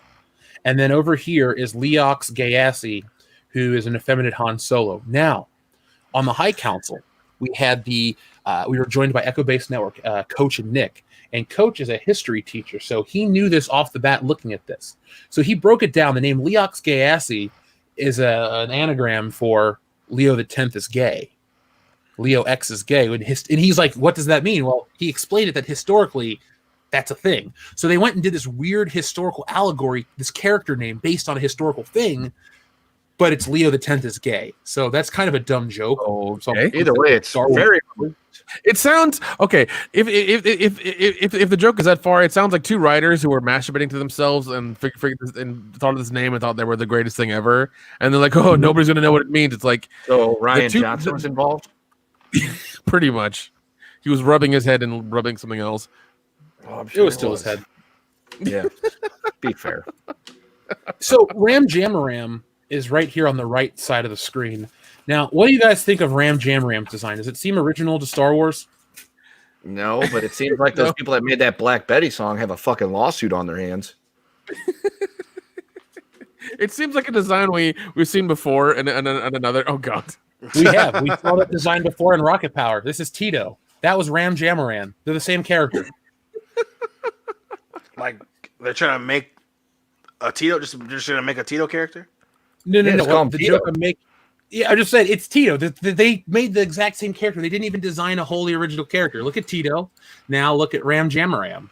He doesn't look cool, but he looks a lot like Tito. That's what it reminds me of. Like, oh, it's like so. Oh god. Ram Jamaram, huh? Yeah. George Bush doesn't care about black people. That's pretty much where we're living at with Star Wars. Doesn't fucking care about Ram Jamaram either. Every time you say Ram Jamaram, I think of that joke. What's the difference between jelly and jam? That's what reminds me of every fucking time. Yeah, I can say that's pretty much this character too. This character's gonna feel like it's been rammed. Fucking peanut butter and jelly in the same jar type things. Yeah, exactly.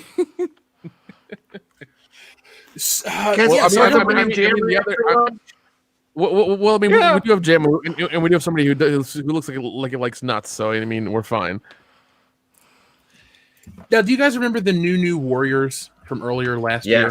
Yes, we do. It still hasn't come in yet. I've gone to the comic book shop and it's not there. I'm going to pull up a picture of her. She looks a lot like this new character. So I wonder what the deal is when you're making I'm just going to say it because I can. When you make brown skin characters, why do they have to be fat or stupid? Just gonna say it, Disney. Like, if you want to, I don't care about because they're different. Being backhanded racism. Well, not only that, but yeah, being minorities an accessory. They don't understand how to make that just the character. They got to make them, they're fat and sassy, or fat and funny. It's hilarious, man. Also, that female Ram Jamaram, whatever, looks like Starfire's kid as well. The same design.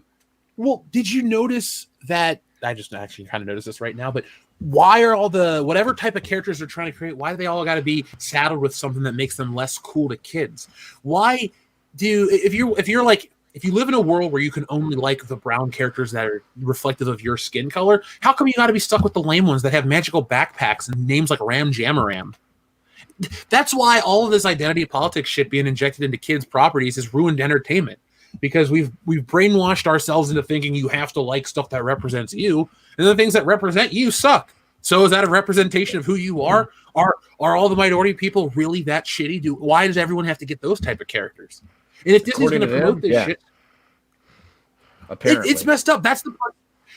Like, I don't want any of this crap in entertainment because it doesn't lead to good entertainment. But if you're going to put it in there, don't make it damning to your cause, because then you have no right to do this. What you're saying is, is fucking true, because look at what they did with Luke Skywalker. They made him effeminate. They made the powerful white character effeminate in the cartoon. Then they make the people of color fat and dumb. It's like, this is what Hollywood really thinks about everything, and it's coming in. And they're trying to sneak it in, but they can't, because we're smarter than that. And they're trying to make it seem like they're inclusive, but it just makes them look retarded. And it makes them seem like they're shitty people, which they are. And we know that even more from last year, from whenever they were in their hot tubs being like, oh yeah, the pandemic's fine. You'll be okay. Yeah. Well, I saw this and I wanted to bring that to your attention because it just seems like a trend right now. It's if you're not dealing with the cow art style on Thundercats Roar, all these other dumb shows, you're dealing with this across the board. That's why you look at something like Cyberfrog and it makes all that money, because it's a cool design and a cool looking character. Ram Jamaram and Leox Gayaxi aren't cool characters, and they have stupid names. And then everyone gets labeled all these terrible things when they create crap. I get it. It hurts when people don't like your creations, but don't go throwing those heavy words at people that don't like this one, Lucasfilm. The ball's in your court. Don't let these people say, oh, you're racist and bigots if you don't like the High Republic. If it's already happened, here's the thing I wanted to say. This whole change in Disney and Star Wars hasn't changed. If it truly has changed, why do we still have this? Why do we have garbage? Why do we have concerns? Why do we have fears? Stuff being realized. This is the new Star Wars, guys. I didn't even tell you about this. This is meant to be the new Star Wars for a while. This is their big multi-universe thing. And it changes the way that they operate with the Jedi. There's even more. They keep saying there's not just one Jedi temple on Coruscant. They're all over. Everywhere's got one. They make everyone's a Jedi. It's just play the kids' fantasy thing. And everyone goes, why is that wrong? Why are you a bunch of old angry men? We're not. The Star Wars universe was already this wonderful playground. All we want you to do is respect it. Don't change it up. You don't. Had they started with the Mandalorian instead of all their movies, we would have been a little bit more forgiving, because it's one of the things where the Mandalorian gets to explore the character we've only seen a little bit of, which is the Mandalorian and their whole backstory and everything, what I've always found fascinating, and the way they do stuff, and him interacting with the other little characters we've seen throughout the movies. And if they had started with that and kind of eased you into it and been like, oh, we're exploring these background characters and doing these things with them and this, that, and the other, it would have been better. But instead they went hard the pain and remade A New Hope and thought they were smart about it. Didn't happen. And started doing all these identity politics and things like that, and then even worse than that, they erased those identity politics when they went to China. So yep, they're trying to play us here in the U.S. They're trying to play themselves better in China. It's like all they care about is money. They could give two shits about identity politics, inclusivity, diversity, all this bullshit. They do not care. It is all about the green. That's the only color they care about. It's almost as if The Boys was a documentary. It's kind of strange. Holy shit, Dion. Shit. You literally had that episode where they find out when they're starting to use Maeve being gay. I mean, that was fucking on the goddamn. Well, we have we did a lot of what do you call them? Surveys. We had a survey, and right now, gay is in. Like that's some people think they don't care, you know, and that's and you know, especially when it comes to this shit. I know that we're pretty pessimistic, but hearing Jeff and you Kendall talk about it, it's just like that's it. That's the reason because it's money. They're not thinking about. For them, identity politics is just a thing that they're adding. They don't understand it. They're not doing actual like research or trying to talk to people or asking their employees. It's a ploy. It's just another thing to get. They're putting this shit in here, and to answer your question about why hey, we want to have a black person in it. We're gonna make them fat and have a magic backpack because they think that sells. It's not. It's not even that like complicated. They think it sells, and that's why it's so disingenuous, and that's why it fails because it's just a thing to add to the movie. They don't really give a shit about like people of color's lives. They don't care about black people. They don't really care about Mexican chicks who have mommy issues. Like they don't care about that. They think that some kid's gonna see it and subconsciously make their parents want to buy it. It's the same thing with this fucking high council thing. That's why it's high. There are multiple Jedi temples, and even the fat black kids, y'all can be Jedis too. And it's like, yeah, we already thought that. What? And but they think they're gonna make black kids who they're assuming are all fat are gonna want to buy more Star Wars shit. That's the reason they're making an effeminate Han Solo. They're like, hey, we've had our focus groups, and they've said that. Effeminate male-dressed women are in right now, and they think that there's gonna be some kids that are like, "Oh man, that's Han, and I'm a girl, but I wear cargo pants, and now she is and wearing cargo pants," because they think that's how those kids think. Like that's not. That's all this is. Like they're like, this is gonna turn us into make us look progressive, and it means that we're gonna make more money. Because regular human beings like us, people in the chat, people who don't give a shit but aren't gonna go see it because that's not how real people are. That's not how that shit works. Yeah, it's like they've never gone to a Comic-Con or anything and seen like a female dressed as Han Solo before. Like that's nothing fucking new in that world. Right. Like it's like, okay, cool, awesome costume, good for you. Jeff's fucking girlfriend, her favorite character is Han Solo. Like she doesn't like Han Solo because it's a white dude. Like Jess isn't sitting at home and like when she does doing Yom Kippur or whatever, she's like, man, I'm so glad that Han Solo's a guy. Like that's not how that works. Like that's what they think. Like when she was a little girl, oh man, that's a white Harrison Ford. And he's a dude, and he would buy my groceries and pay the gas bill. So I that's why he's my favorite character. That's how they think these people. That's how they think we think, dude. God damn it! It's just old people who this is what the kids want, and they'll pay us for it. That's it. Well, and you say old people because look what happened with fucking that one app with the 10-minute videos. I even forgot the name of it. That's how Quibi. Thank you, Quibi. Yeah, that's how much it meant to me.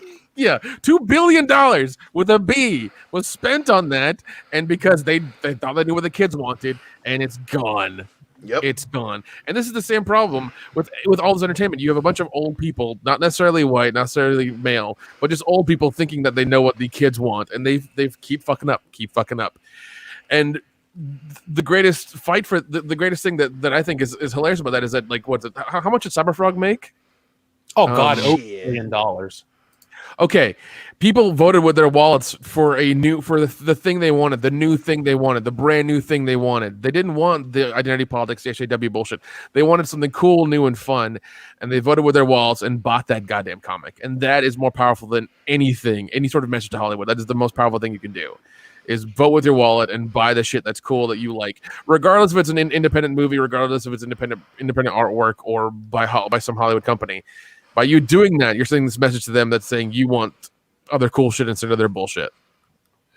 So Dr. Richard Kimmel made an excellent point. I wanted to pull it up on screen. He says, remember when the black superheroes were cool before SJW politics ruined everything? Mace Windu, Blade, Spawn, Storm, etc. Yes. I pulled it up on screen to give you just a snapshot of when it was cool. The thing is, it's still cool. These people just can't make cool characters. Right. Which is weird because like they're like we want our little black neighbors to like want to love it, and it's like, so you think that like randomly bringing in a character and having say dumb shit is gonna make them love it, and it's also gonna make other people like, I love black people. Like, we're already like people. There are people who love black people. You don't have to remind them that they love black people all the time. Yeah, this isn't, but that's not how that works. Right? And they're okay. They're okay. They're okay. If anything, like, it shows people that are coming up with this stuff have absolutely no idea how those groups of people, act and are, and have spent zero time around any of them. If that's the way they think that's what they would be into. Yeah, well, I like, mean, are you fat? Aren't you fat Latins? Don't you love magical backpacks? I think you love them. Let's put them in the New Warriors. Yeah. Like, what? I thought every Latin or Latinx person had a magical backpack, Right, right. No swiping. That's where it's from. Holy shit, Dion, you made the connection. Holy shit. We just accidentally figured out why they made that character. Holy shit.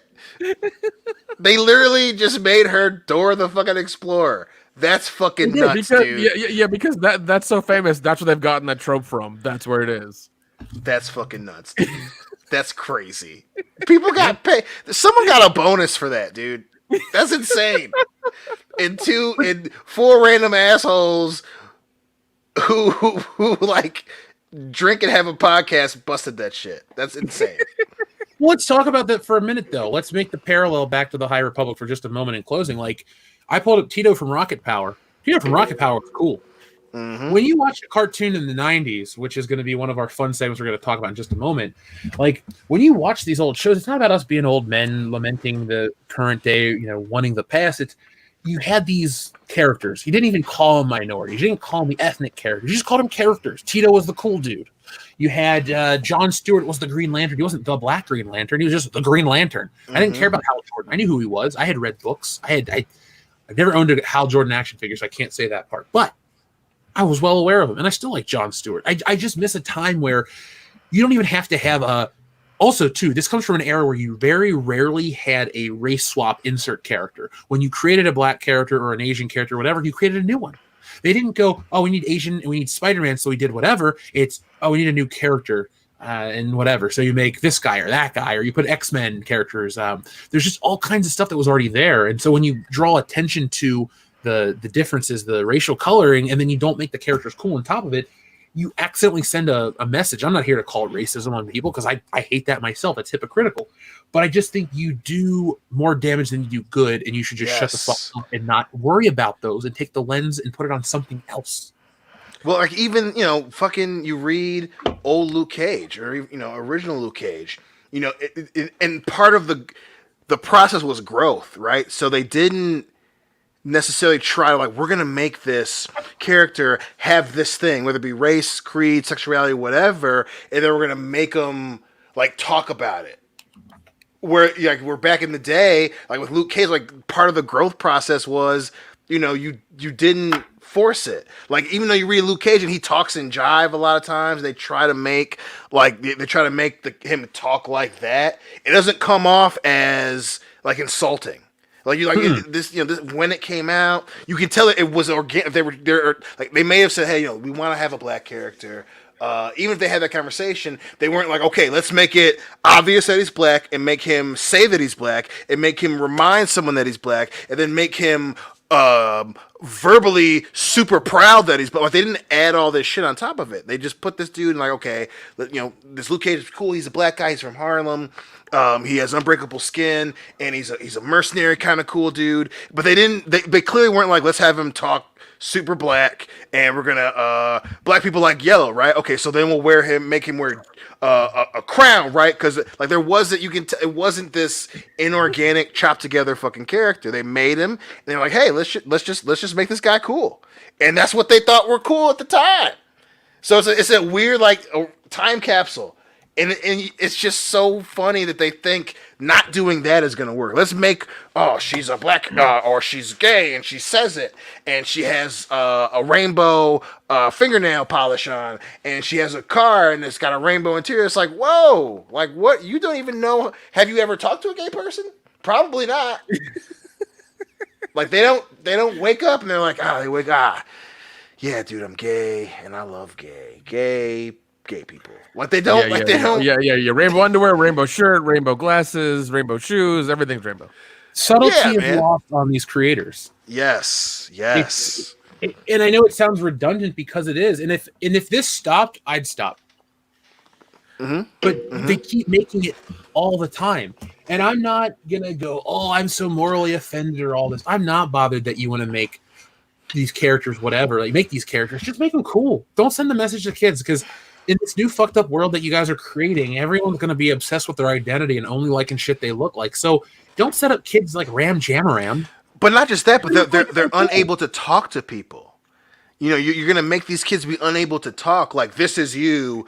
Don't ever try to change what you can. And then other people who are different than you want you to constantly acknowledge it. Like, they're training these kids, and even people, adults, young adults are, you know, it's like, just you're taking away their ability to talk and to learn through experience. Well, that's a problem that they don't really think about, because yes, it's important for parents to be the deciding factor on education and stuff in a kid's life, but you do pick up from stuff from your surrounding, and it was a lot cooler when you grew up with cool stuff surrounding you. Nowadays, you can go back to, it's not like anything disappears anymore. With the digital age, everything's archived. Yeah, some things are changed, some things are whatever. And I like to bring up the point, too, when I mentioned the Back to the Future stuff and the false memories.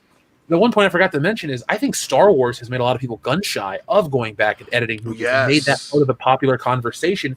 And because Star Wars is Star Wars and the biggest thing ever, people still think that's the industry standard. And it's very rare that they'll go back and edit a classic movie. And when they do, it's usually like E.T., where they get their feet held to the fire and they go back and they unedit it.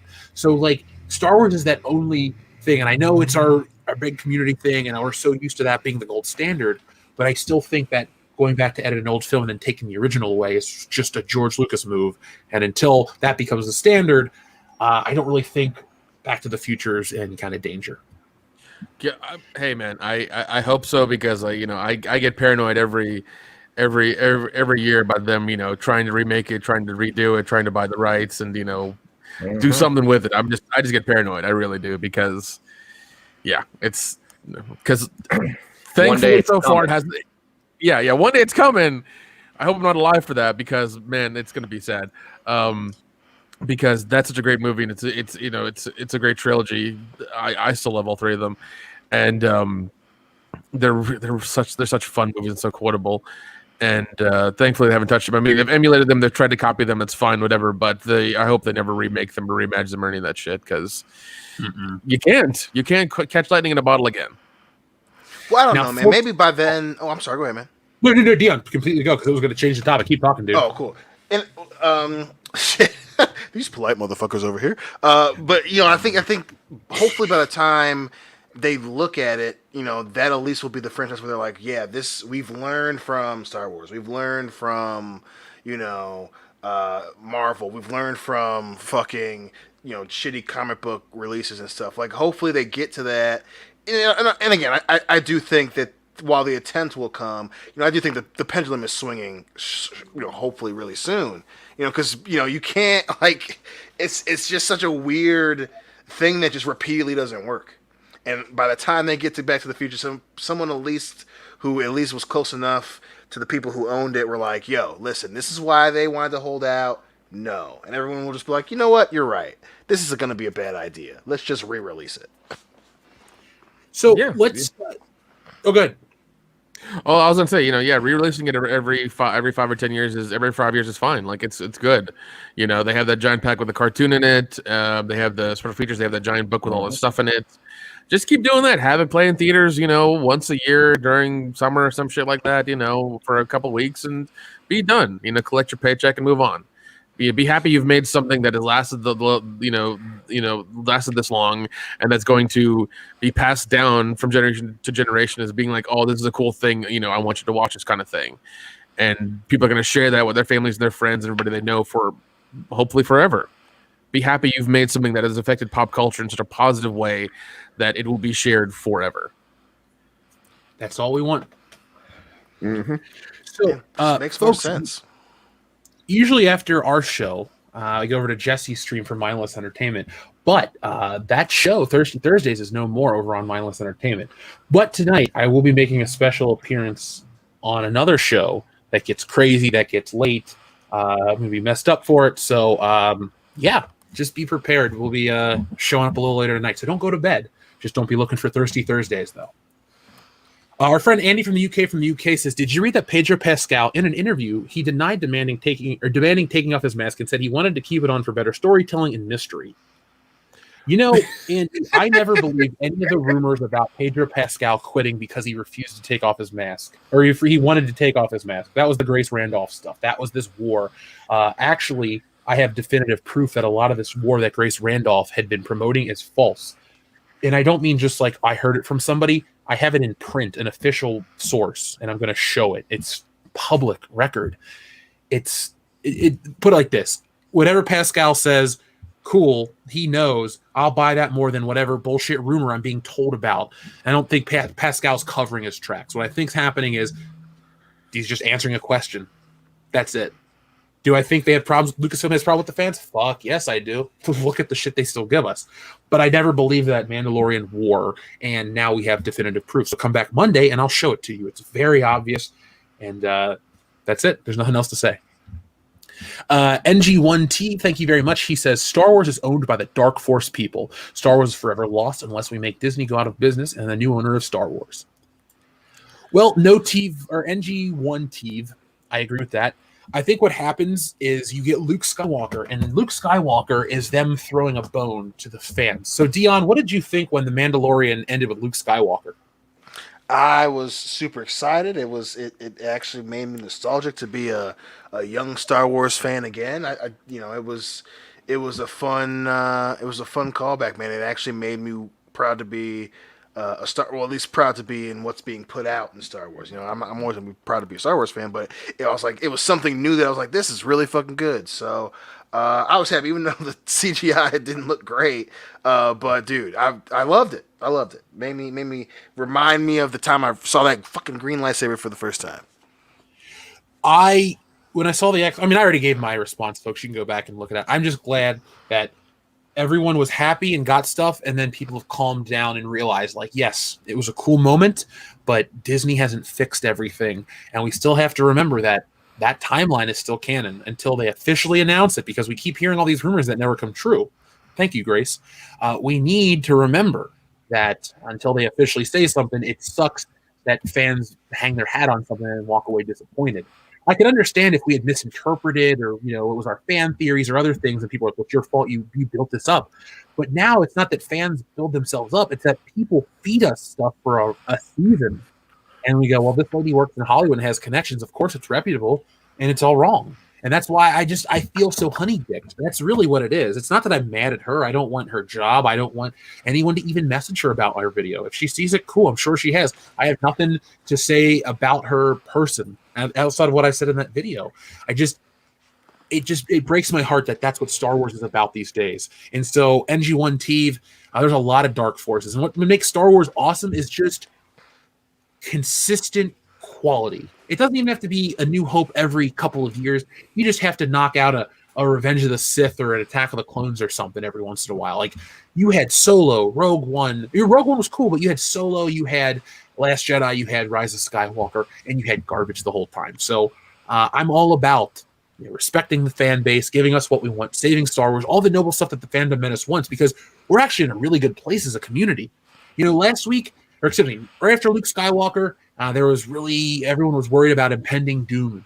Once that happened, we had Pablo Hidalgo run his mouth, so everyone reached out to unite over Star Wars theory stuff. Then Drunk had his amazing Gina Carano interviews, and all these big things are happening in the community. So, this is the one last piece to get us back, because 2020 was this year of fear, and everyone in the community was just sold a bunch of bullshit, and everyone is doom and gloom and running around in circles. YouTube's concerned, all this other crap. It's over. Nothing's completely, it's not a brand new tabula rasa fresh start, but that's done. We've seen change happen, and everyone in a better place. Once these people, these Grace Randolphs of the world get, put on blast, everyone's like, well, shit, the real thing is this. And then it's a much different story. So, folks, stay vigilant. Make sure that you guys are looking at all this stuff, but just don't let anyone dupe you. I personally was duped, and I don't like it. As a Star Wars fan, we can't handle that level of fuckery ever again. We had The Last Jedi. We had these films.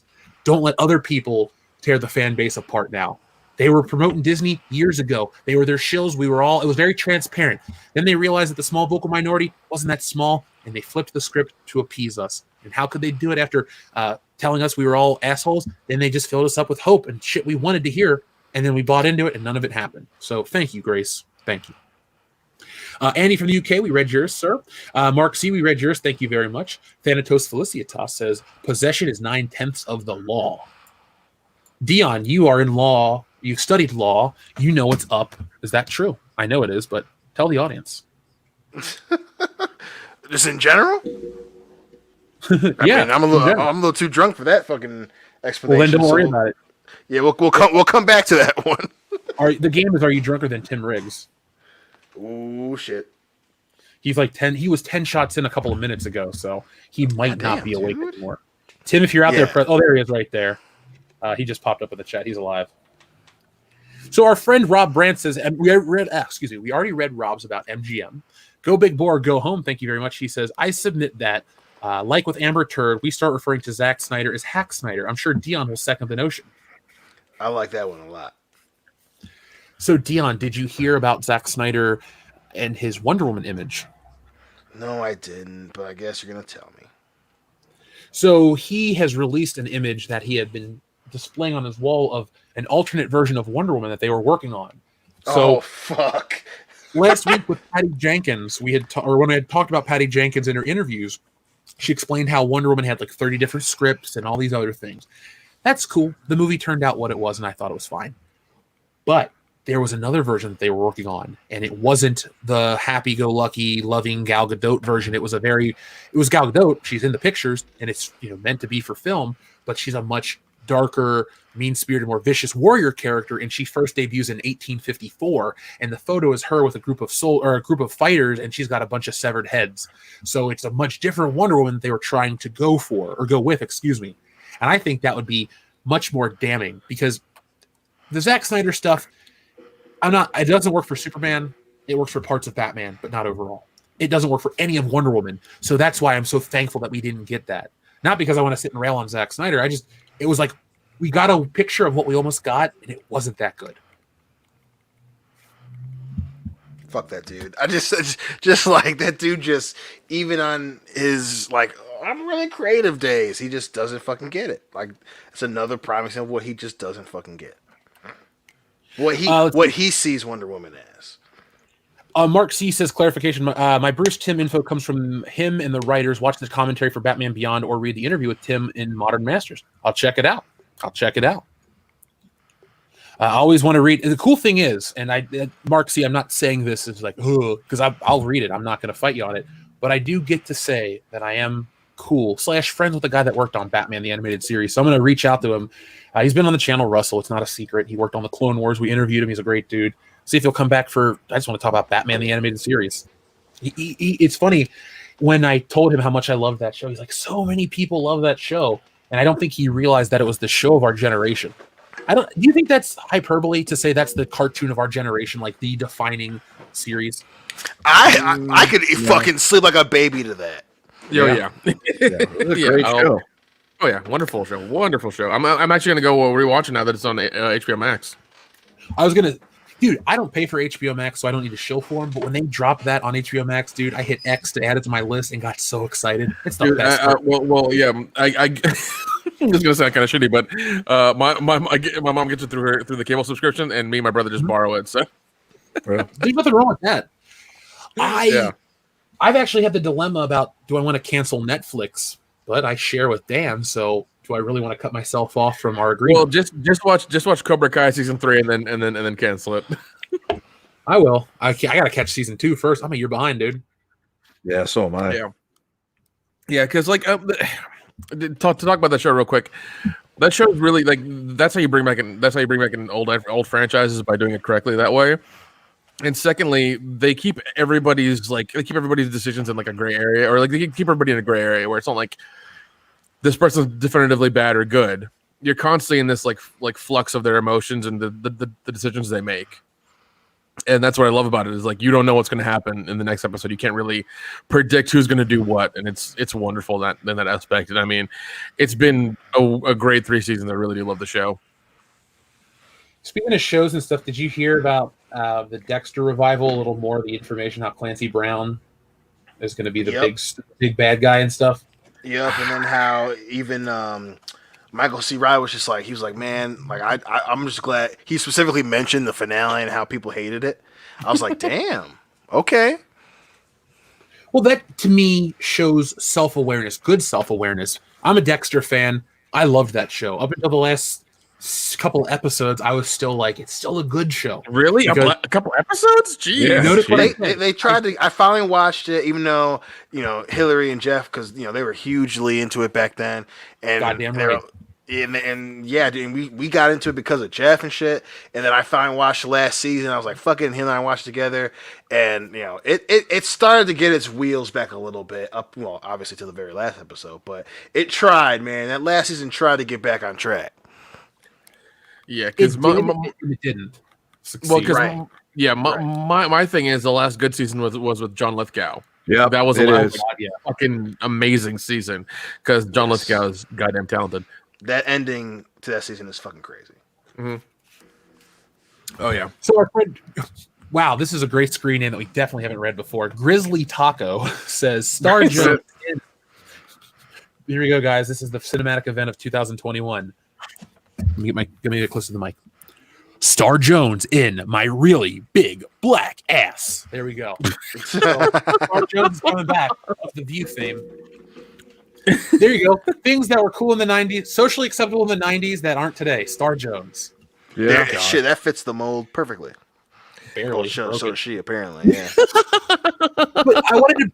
The thing about the Dexter point is, while I'm not going to forgive the bad season, I do like their self-awareness to try to repair the goodwill with the fans, because if you end a series or a franchise or something on a dour bad note, people aren't going to go back and buy old merchandise.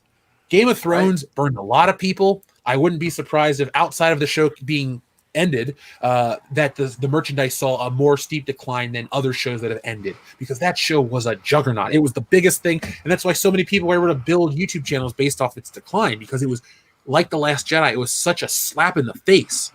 So Dexter lives in that world of a great show that shits the bed at the end. And while I have no frame of reference for Game of Thrones, I've seen every episode of Dexter. I know that shit.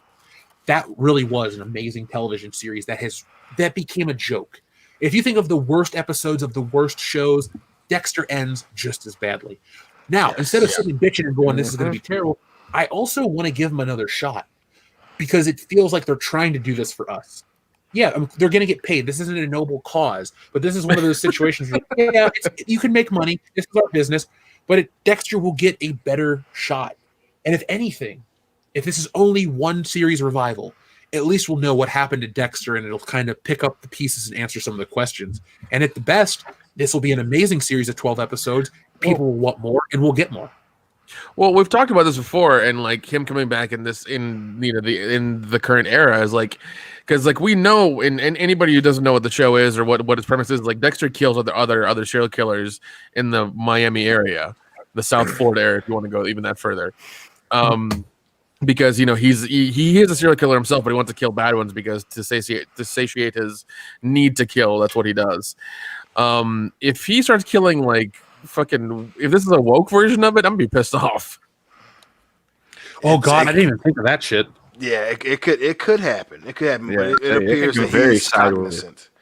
Yeah, they're definitely straddling the line. We'll see which one which side they fall off of. But yeah, oof. That's definitely in the cards. Yeah, like that's what I'm worried about, because I'm a big fan of Dexter. I watched it the 4 seasons and didn't watch the last 2 or 3 whatever there was left because I just didn't care for it. But yeah, if they go that route, man, I think 2 or 3 episodes in, if they go woke, it's gonna be it's gonna show, and so will the views, and it's gonna tank hard. And that's the last thing I want, because the boys really did it right. Going back, watching old movies did it right. A good piece of entertainment sets everything in the right direction for you. You feel good. You walk out. Dion, how many movies have we walked out and high-fived each other? A lot. It's so funny. People are like, oh, that's so stereotypical. But like when we walk out of a good superhero movie or we have never walked out of a good Star Wars movie together, but the sentiments shit stands. Like when we left Winter Soldier, we were fucking pumped. We were ready to go.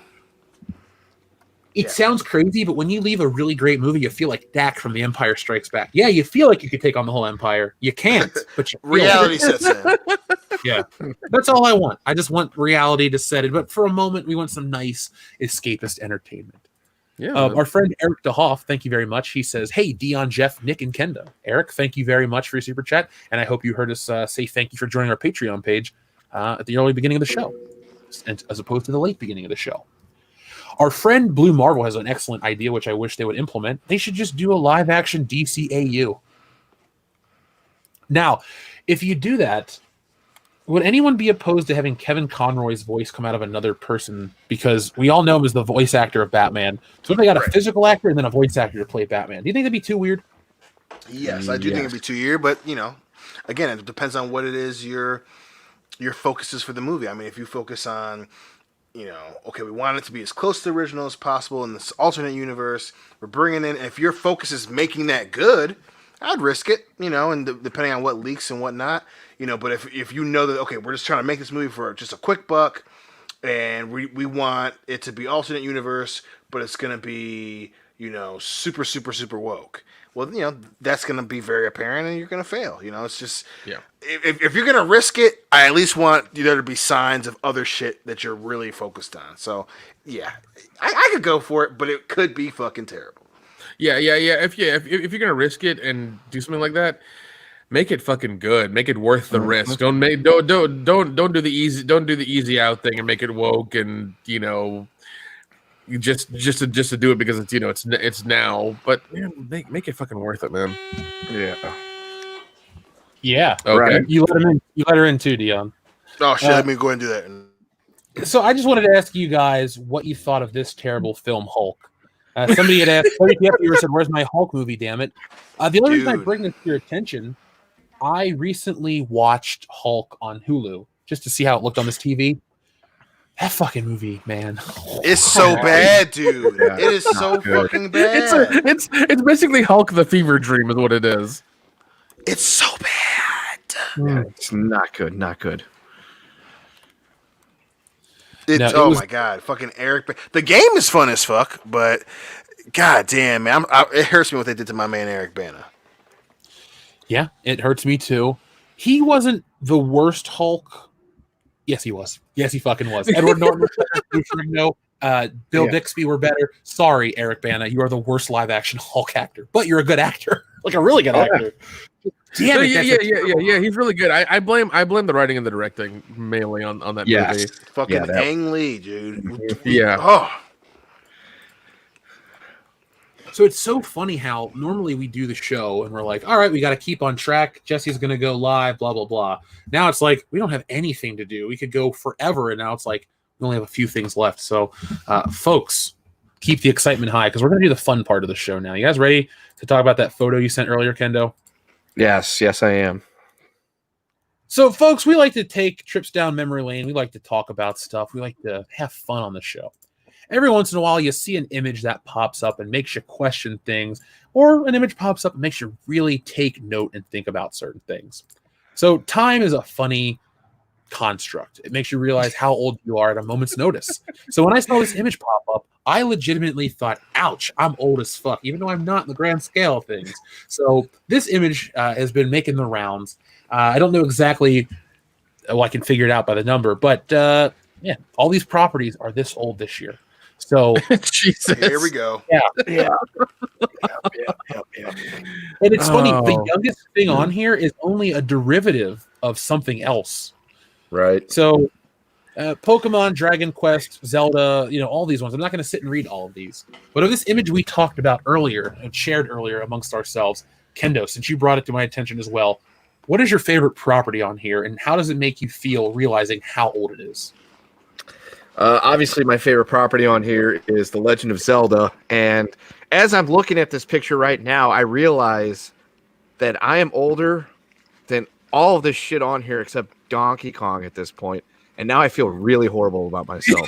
So, great. Donkey Kong's got me beat by 2 years and a few days at this point. So good for me. Good for me. But yeah, no, it's The Legend of Zelda. That game, since I was 5 years old, that property has been a cornerstone to my life. You guys can attest to that. There's not much more.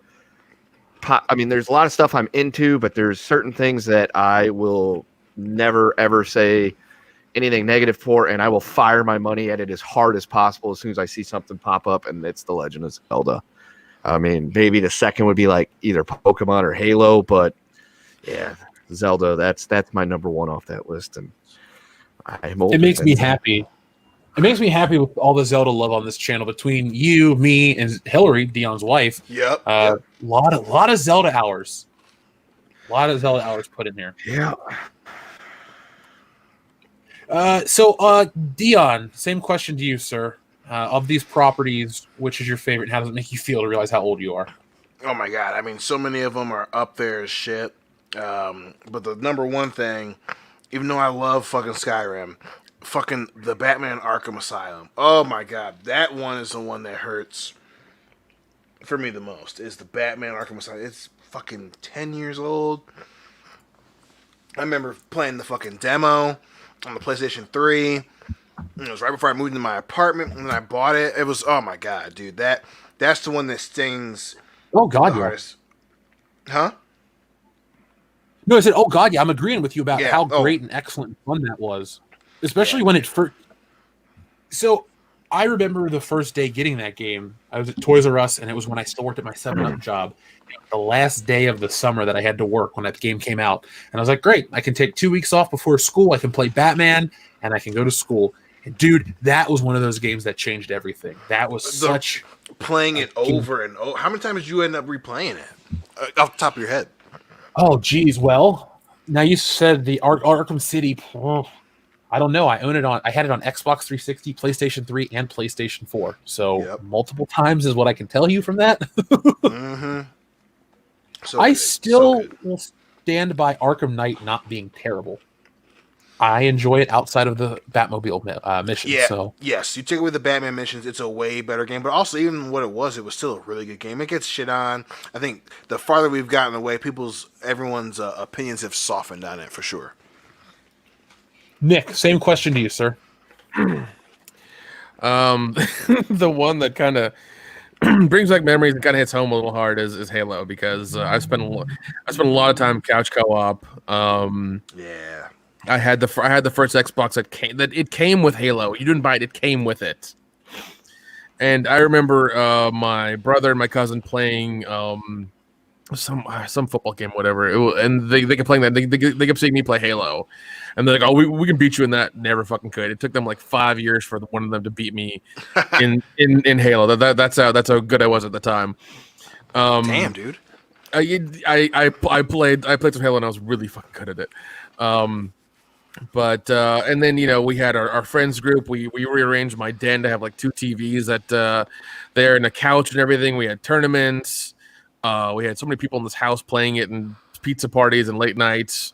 When we got Halo 3, I think me and my brother got together and played it for 8 hours all the way through in the hardest difficulty. We have shirts, we have toys, we've got each other, Christmas and birthday presents with the stuff. Even now, my brother's married in his own house. Our friend Sohel is a doctor in Chattanooga. My cousin is married in his house in Sevierville. I'm in Atlanta.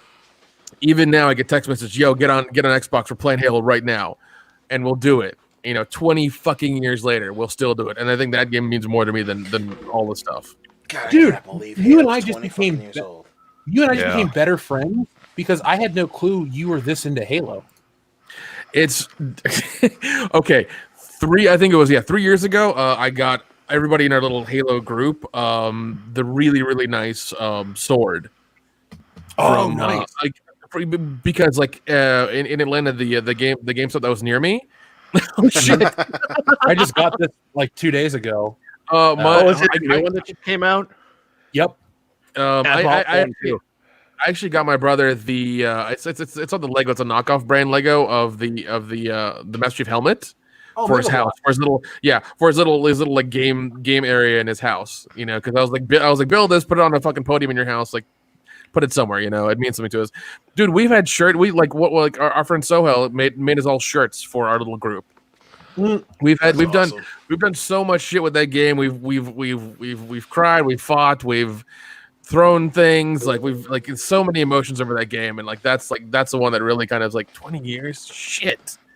But it's been 20 fucking years. But it's been good because it's always brought us together. We always talk shit. We get drunk. We play it, into the night and everything. Even whenever we can now, even though we're adults, it's a lot more difficult getting together now and playing it. But we still do it. Like we all have the Halo Master Chief collection on our Xboxes. The only reason we have an Xbox is pretty much for this game,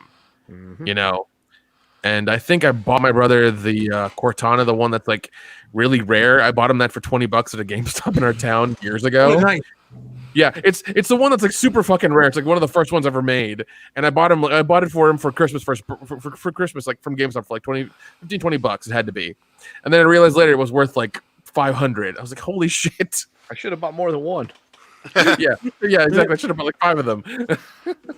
Nick, we should. I have every Halo as well. We'll have to play one of these days because, dude, I'm down, man. I'm down. Dude, I am in nowhere near as good as I used to be, but I'll still play and die. It's still play and die and all that shit. I don't care. It's like as long as I'm playing now, I'm having a good time. Like it's all good for me. Yeah. Halo 3 I got the Master Chief collection, then I went and bought the DLC for Reach and ODST just because it's like I have to have these. So, dude, and oh god, we had our own stupid names for everything as well. It was fucking great. Well, Kendo, when we get together, I'll bring the Xbox. You guys bring controllers, and we'll find a decent internet connection. We'll play because it has to always be online to play this shit. But they went back and remastered the Master Chief Collection again for the new Xbox. Halo 1 looks as good as I have a hotspot. Yeah. Well, shit, there you go. So yeah, I have a brand new laptop, but we can connect that shit really cleanly through all of this. There you go. Perfect. Caleb brings up Halo 3. That is an excellent game. Yes, it is. For me, looking at this list right now, probably the most important one that has an anniversary is going to be the Nintendo 64. Yeah, dude. Oh god, yes, man. That's insane. Yep. I'm looking at everything else, and I have connections to most things on this list. I was a Pokemon fan. I love Zelda. Metroid's cool. All that stuff. Halo's that's probably the third one on here for me. Even Street Fighter I go back with. But the N64 is one of those things that, in my mind, is uniquely mine. I know it's a console that sold 32 or 42 million units. I'm not the only kid that had it. But it was one of those systems that was just so influential. It's GoldenEye, Legend of Zelda, Ocarina of Time, WWF No Mercy, even Tony Hawk, which I would later play on the PlayStation because they're superior versions. But still, that system just meant so much. It was the first system that I felt that I had control over my games because I was gifted my dad had an NES and he died, so I inherited it. I was gifted a Super Nintendo when it was new, but I was just given games because I was so young. But the N64 was that like teenage console, even though it was right before I was a teenager. I got to go out, pick my own games. Shit. One of the first things I ever did to make money was to buy a Nintendo 64 game. And WWF No Mercy. Yep. I bought shit and resold it at 12 years old to buy that game. I figured it out back then because I had to have it. So everything on this list is important to me, and to some degree, except Overwatch, because I don't know what the fuck it is, or RuneScape, or Persona. But my point is, the N64 is not a game property or a film franchise or something else. It is a system like the GameCube that offered so many experiences. And unlike the GameCube, though, it was the console that I cared about the most of its generation. When I got to the GameCube, I also had a PlayStation 2 and I also had an Xbox. And when you're 13, 14 years old, Mario's cool, but Super Mario Sunshine isn't. But Master Chief is cool. The Rock's cool. Other things are cool, and those weren't on Nintendo anymore. So that's why I had to kind of move on and then make my whole Nintendo journey back with the Switch. But this list right here, it's funny. I jokingly say, "Oh, it makes me feel old." It just makes me feel good of how many good pieces of entertainment we had in our lifetime. Unlike today, where it's going to be derivatives of this or bad versions or other things that are just crap. At least we had this, and a lot of this is still good. Yeah, man. I mean, Resident Evil is as good as it's ever been. Yep. Halo looks amazing. Zelda's just as good as it's ever been. I mean, Breadman Productions picked up Breath of the Wild, so it's this non-stop franchise that's always evolving. Nintendo, when the next Breath of the Wild comes out, we're going to review it. I don't know how we're going to review it, but we're each going to get our own copies, and we're going to do dual reviews. There we go. So, guys, let's see what some of the audience is saying right now before we move on to some other topics. So, our friend Blue Marvel, we read yours. Kenneth LaRock, longtime listener, thank you very much. He says, "How's it going?" With a super chat sticker. Well, Kenneth, it's going very well. Last year ended on a high note, and this year has picked up for us just as well. So, I'd like to thank everybody for making it awesome. TLJ Screwjob says, "Didn't Wonder Woman snap Lord's neck in the comic?" Yes, she did, TLJ Screwjob, and that's what I was waiting for. That wasn't one of those reasons I disliked Wonder Woman 84. There were a myriad of those, but that was one of the differences I was waiting for. I thought she would have had. I get what they were trying to do with Maxwell Lord and his son, and trying to make him this redeemed man. But how many superhero movies end where the villain does a world-changing catastrophic event and then just gets away scot-free? Yep. Even in the Avengers, which they rewrote and retconned Loki to escape, they arrest Loki at the end of that movie. They kill most other hero villains in these other movies. When it comes to Wonder Woman 84 with Maxwell Lord, I like that he gets away because I like Pedro Pascal. Fuck, even that line, "Life is good, but it can be better," is a cool line. That's what I really wish the legacy of that film would be, not how bad it is or what she did to Steve. That line was so fucking cool. He was cool. Kristen Wiig did a great job. If anything, those are the two people that I look at and go, it sucks what happened to you with that film, and I hope you guys get another shot. Or if you want to re-edit this one and give me the Patty Jenkins cut, just cut out Wonder Woman. Just give me the story of Maxwell Lord and Cheetah, and that's fine. I don't need to hear Wonder Woman cry about how lonely she is. Ian Slater, thank you very much. He says, "Just came in, but why is DC with Captain Failure?" Well, Ian, I don't know if you had heard that when we did address it, but it's because of all the things to promote to celebrate the release of Captain Marvel on TNT. What do? They release the DCEU lineup in no reason, in no order, for no reason whatsoever. So that's why they're doing it. We don't know. Joseph Bienowitz says, "Let's do a GoFundMe, WCBS production house for movies and animation." Well, we would make My Black Ass, and we'd also make Terminegro at our first couple of years, and then absolutely, yeah, and then we would evolve into other things like the WCBS the cartoon. It'd be like Police Academy except awesome. Yeah, that works. Oh God, thank you, Wild Katarn. I'm going to be looking at that article. I need something good to vomit at for Saturday. Etep Coin's place to be reviews. All right, he's here, so you know it's a party. He says, "Dion, you know you're wrong about Snyder." Oh, am I? Am I? Yeah, how'd Justice League go again? It was pretty good. We didn't hate it. Yeah, the original, not this new. When's the new one getting released here? No idea. Snyder Cut. It totally didn't cost the same amount as a whole new movie. Oh, Tim Riggs, we finally got to your super chats. He has been drinking, and we're about to have some fun reading his super chats. So, crap, where did it go? So I'm trying to pull up the exact pronunciation so I don't butcher this word. But he has a special liquor for us. He says, "Gentlemen, next time I get to see you, I am bringing the $110 bottle of scotch. Whoa. Lagavulin, 16 years. Lagavulin, okay. 16 years, amazing, and I got myself a bottle for Christmas." It's a great Tim scotch. also says, "Next time you're able to do a fan meetup, may I suggest a drunk commentary track for a movie like Predator, Aliens, etc. If it's in Indiana, I'll provide some of the booze." That'd be fun. Okay. A live commentary meetup where we all get together and just shoot the shit over a movie. I'd be down with that. I like it a lot. We just got to find a setup for it, and then we're there. Our friend Roger Haynes, thank you very much for your super chat. He gives a thumbs up sticker. Greatly appreciate that, Roger. Tim Riggs again, thank you very much. He says, "While I am intensely wasted at the moment, I still love y'all. Happy New Year's to y'all, and may you have many nights of being blackout drunk." Well, I definitely will. It's just the beginning of the year. We're 7 days in, 1 week fresh. So there's many of those ahead. Actually, if you follow me on the other stream I'm going to, and I was asked not to announce it, you can watch me be blackout drunk there. So it'll be fun.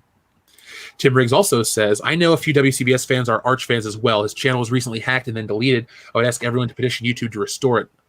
Yes, folks, if you could go help support Arch, it's terrible that somebody hacked his channel and deleted it, and they can go back and reinstate the video. You guys remember my famous Star Wars video? I accidentally deleted that once, and they got it back. So you don't lose views and anything like that. So they can help him out. They should help him out because it's not fair to somebody to come in, take your shit, and run off and get to delete it. No, that's not how stuff works.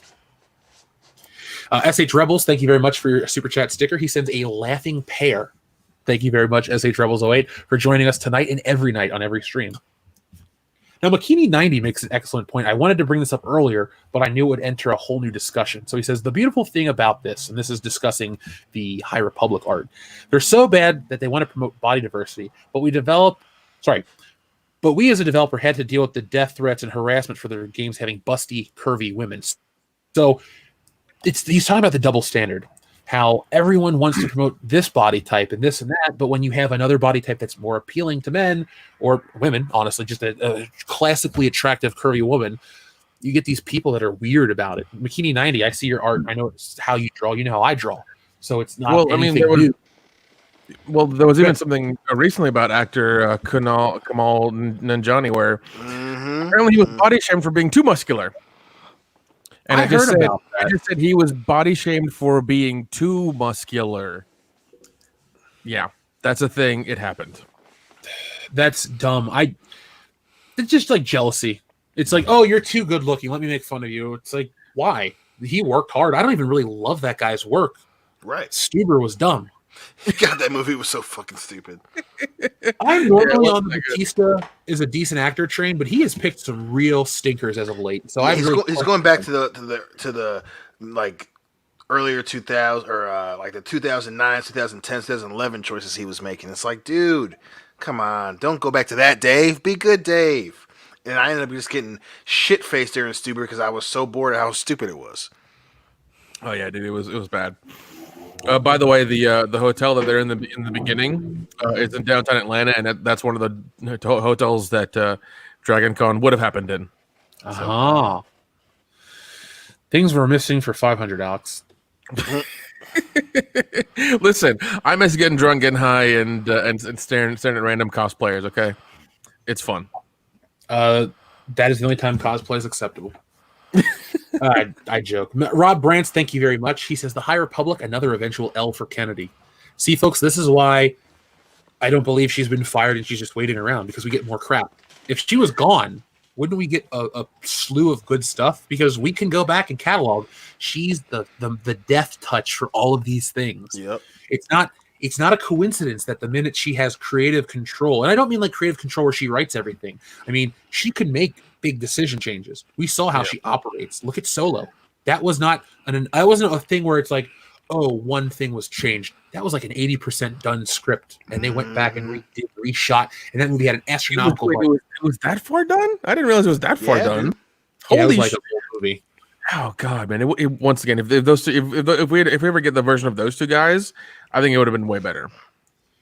That's something where if they're like, we're going to cobble this together, I'd be willing to watch and give them a chance. It's not going to change my take on Disney Star Wars because you can't undo the damage. But you could show me another Elseworld story, and I could go, okay, this could have been cool, but thanks. Yeah, because like it was some of the guys who did 21 Jump Street. It's like I want to see that version because I love those two movies, and I think that would have been a hilarious, fun version that we're never going to get. Our friend Jack White says the problem is that Hollywood keeps hiring activism and political writers to write fiction. It's interesting how everyone that wants to write this shit has to tell you that first. It's like, this is my card. Once I prove that I'm this political affiliation, that means I'm a good writer. Yep. I don't care what you believe in. Just entertain me. Yeah. Our friend, let's see. We have a clarification from Makini90 that I'd like to read. He says, Jeff, I mean, as an indie game developer, over the weekend, I had to deal with death threats and harassment on Twitter over their game since a cyberpunk ghost story having a busty heroine on the cover. Oh, sorry, Makini90. I had read that because I follow you on Instagram and I see your art. So I know, I draw very similar things. And so people complain about that. Oh, this or that. So that's what I thought you meant. No, that's messed up. I guess we're allowed to lament the death threats thrown at certain people, but not others because of what they represent. Exactly. It's all stupid. No, a big pair of kids does not deserve a death threat. Yeah, and even then, like, it's art. Why are you getting death threats over art? Like, just disagree with art and move the fuck on. People are assholes. I guess that's it, man. But like, why do you gotta take it to that death threat level? Like, that's usually put aside for like real problems and real shit that's happening. They're boobs. Why are people mad over boobs? Because they're jealous. Why? Why are you? Yeah, why Those are people have never been punched in the mouth for acting like a dickhead and talking shit. That's why. There needs to be more mouth punches. I agree. I'm not going to fight that. I feel like we each have 2 fists, so let's use them. That's what she said. God damn it. Jack, like,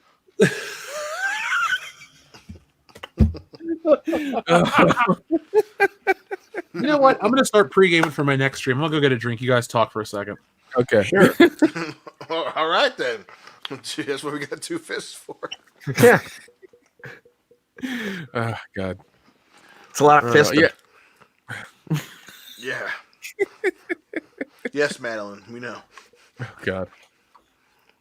Yeah, I don't get the death threat bullshit. Also, if you're mad at boobs at games, just glom onto Mina Sarkeesian, or whatever the fuck her name is. Like she hates that shit too.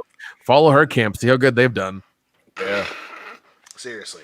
There's a target audience for a lot of stuff that people make, and a lot of people like boobs. Yeah, I'm one of them, but I'm not. It's just so funny how that body. Look, tits are the things that always get. Oh, we have to cover this up. We have to do this. We have to do that. It's like always the one thing that riles people up is the thing that makes most people happy. yes, I mean, why get upset over that? They're wonderful things that everybody loves. Fuck it, you can just say it. Everybody loves them. So why get all up in arms? It's not right, folks. Don't let 2021 be about hate. Let it be about tits. We all love. That's right. Free the tits. Hashtag we more agree tits. with y'all on so many things. It's like we're all friends or something. Yeah, really. As Super Smash Brothers candidates, thank you very much for the super chat. He says the Cameron Pasha stream is not there. I have my super chat receipt from the day, but I cannot find the stream. I wanted to show it to friends June 23rd. All right, let me take a picture of this. Cool. I will make sure I drop it. Do you have a way to contact me on another platform where I can just drop you the link? Because if that's the case, I can just do that for you, Super Smash Brothers candidates, and you can share that with everybody. Yeah, I do follow the guy on Twitter. I do. He's awesome, man. I love that guy. Oh, if you follow him on Twitter, then have him message me by Monday, and we'll make sure. Make sure he follows me, and he follows WCBS as well, and we'll try to get that figured out. Oh yeah, honestly, it's a couple of minutes on the back end. I just need to be reminded to do it when I'm in that situation. But yes, gladly. Andy from the UK says, "What is Ram Jam Ram doing to Leox Gay in the RC?" Not selling books is what he's doing. Yeah, playing Jelly and Jam. That's what they're doing. Yeah. Failing miserably at creating an interesting property. That's what they're doing. Yeah. Longtime friend of the channel, Justin B, says, in Star Wars: The Old Republic, there were multiple Jedi temples, but it doesn't make sense since the High Republic, or it doesn't make sense in the High Republic since they somehow make it so theirs are only the ones by the time the Phantom Menace comes around. That's the other point I was going to make, dude. If this is 200 years before the Phantom Menace, where's that all going to go? It's kind of like a bigger version. It's an amplified version of the complaint I had about Episode 4 to Episode 1. If you listen to A New Hope's dialogue, the thing you're supposed to follow, it makes it seem like the Jedi have been gone for so long. And this is all that's left. Like, you're the last remnant of something that's been gone for forever ago. It's been 19 years. Yes, 19 years is a long time, but it's hard to say an entire generation, this, that, all these like big things that they make it out to be. It's like, it's not even 2 decades. So how are you going to forget all this shit? How is the remnants of the Jedi going to be forgotten? If they were these big, warriors of peace and this and that and justice throughout the galaxy, in 19 years, it looks like you've never been here. Okay, the Empire has to be that bad. But with this lack of a threat and these Jedi just disappear, like, that's why the fans get so mad, Disney. It's not because they don't want more Star Wars. They don't want your dumb characters. They don't want your dumb stories, but they also don't want a story that doesn't make sense. I don't think that's too much to ask for. A story that makes sense. Yeah, because he'll know. He's the solution. Him and Leo Gayfuck, or whatever his name is supposed to be. Those two will be the answer. They're the reason why the Jedi are forgotten. That's entirely the reason. Yeah, and it's that's really the problem. Is like just make shit coherent. That's all. It's not that difficult. You have tons of material to look at. Yeah, it's not hard. The blueprint was there 40 years ago. TLJ Screwjob, I love this message. He says, so Dion wouldn't be allowed in the Beverly Palm Hotel. But what about Nick and especially Jeff? That's a good question. I can go to half of the rooms. I'm tech support. I'll sneak in. We just gotta tell Michael Jackson not to stay there, though.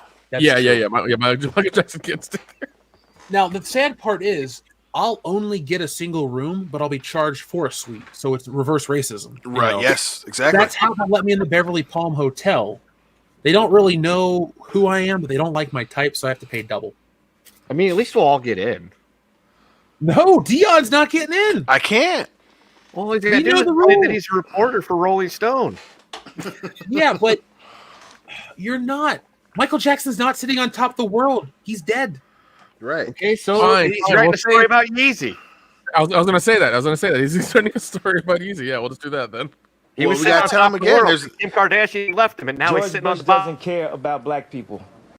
That's the story he's writing. Yeah. Sign me up for two.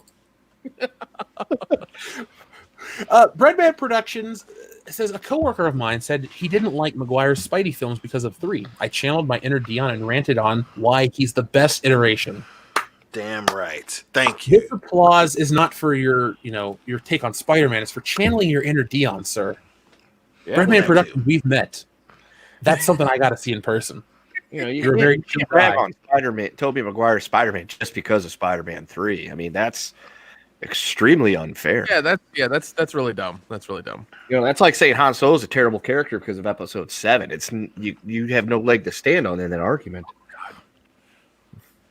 Nor does he because he's dead. That's right. Oh, yeah. That's a story for another time. That's right. He got shaft literally. He got ram jammer-rammed in the end. Well, not right. Yes. He got ram by the Leo Gay ASCII or whatever the fuck his name is. We're just proving that shit the whole time this year. That's all that's gonna happen. Yeah, that's it. It's the Leo Gay ASCII ram jammer in here on World Class Bullshitters. They wrote those names. We're not. The thing is, I can understand people get upset. Why would you say that? Why would you bastardize these great Star Wars characters' names? We're not. That's what they're actually. Yeah. They haven't done shit. First of all, they're just drawings on a board somewhere, and plus Disney came up with the name, so don't chastise us. Yeah. Also, I like to call attention to cool screen names. Bionic Sasquatch. That's a cool screen name. Ooh, shit! Fantastic screen name. Yeah. We got a lot of cool screen names, folks. If I've told you I like your screen name, I mean it. That's not just me trying to be nice. Bionic Sasquatch versus My Black Ass. Yeah. Ooh. I would watch that. Oh, there we go. It'd be like the $6 million man. There you go. Never mind. I was gonna make a joke. I'll make it off air. It's a tumultuous time, right? Write it down now so you can tell us when we're off air. I won't forget it because it's just changing the word man with something else. Anyway, moving on. PLJ Screwjob says, money is not the only thing Kendo's firing at Princess Zelda. Oh! Thank you! Fictional cartoon character, so I'm not sure what you're getting at there. So,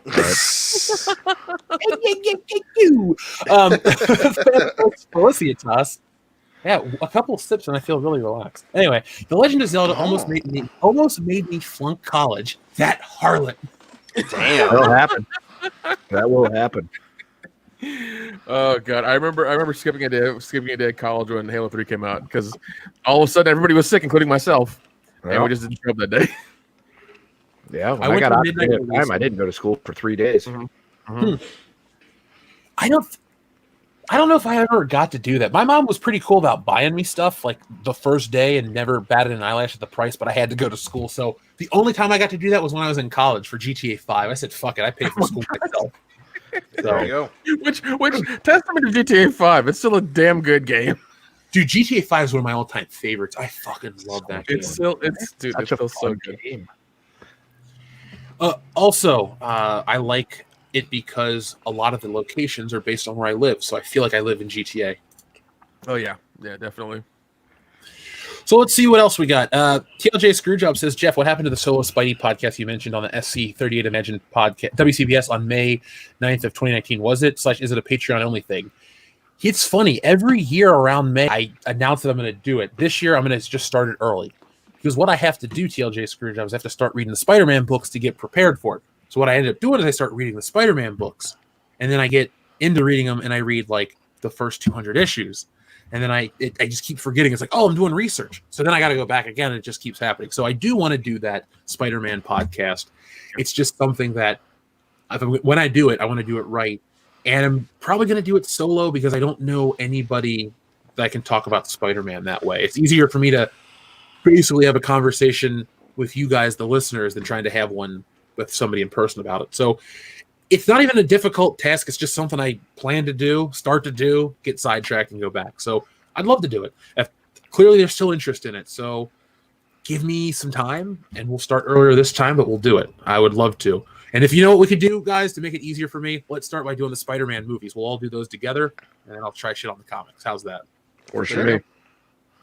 All right, our friend JNat says, I remember DK at Safeway, 9 years old. F you youngsters, but I love the show and y'all's pop culture knowledge. Well, first off, JNat, thank you very much for the compliment.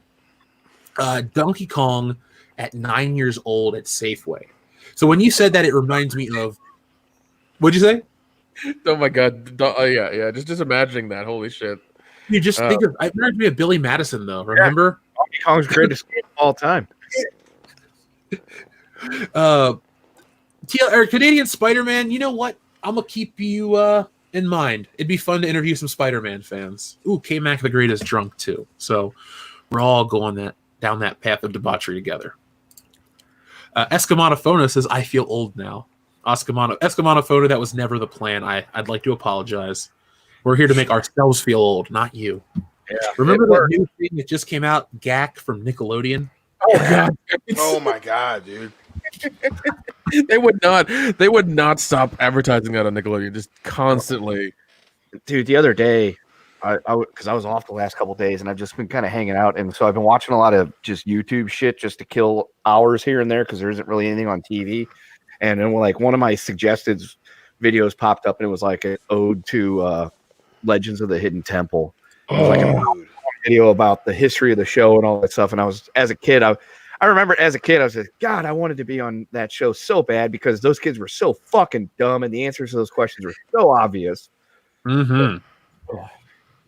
Yeah. Let's do a skit where we parody Legends of the Hidden Temple. Deal. That was a show. I'm gonna pull this up so we can look at the image while we. I need to definitely hit the gym then. Yeah, I was gonna say, like grown-up versions of the Legends of the Hidden Temple, where there's just a lot of like name calling and infighting between the teams when they fuck up.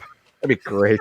Well, I have an idea for a skit. I just don't want to announce it yet, but I'll tell you right off the air. So remind me. It's another one that I won't forget. So. Gotcha. Yeah, because we need to do at least like a handful of skits this year for sure. Well, I talked with Jesse about the equipment and stuff, and we have, once things open up to produce stuff we have the right people and the right pieces in place. So, yes. Awesome. That's what I'm going to tell you is yes. Diego Flores, thank you very much for your super chat. Gender super chat. He says, if I can intervene in this, for me it is Pokemon. My birthday is on Pokemon Day, February 27, and it was my first Nintendo game my dad gave me in 1998, Pokemon Blue, and it means so much to me since he is no longer here. Oh, man. Well, Diego, that's kind of how I feel about my NES. It was not to make it really sad, but my dad died when I was 6 weeks old, so I never knew him. But that was one of the things I inherited, so I always just felt this like, this weird connection to it. So I understand when somebody that's not here gives you something. Same thing with my grandma.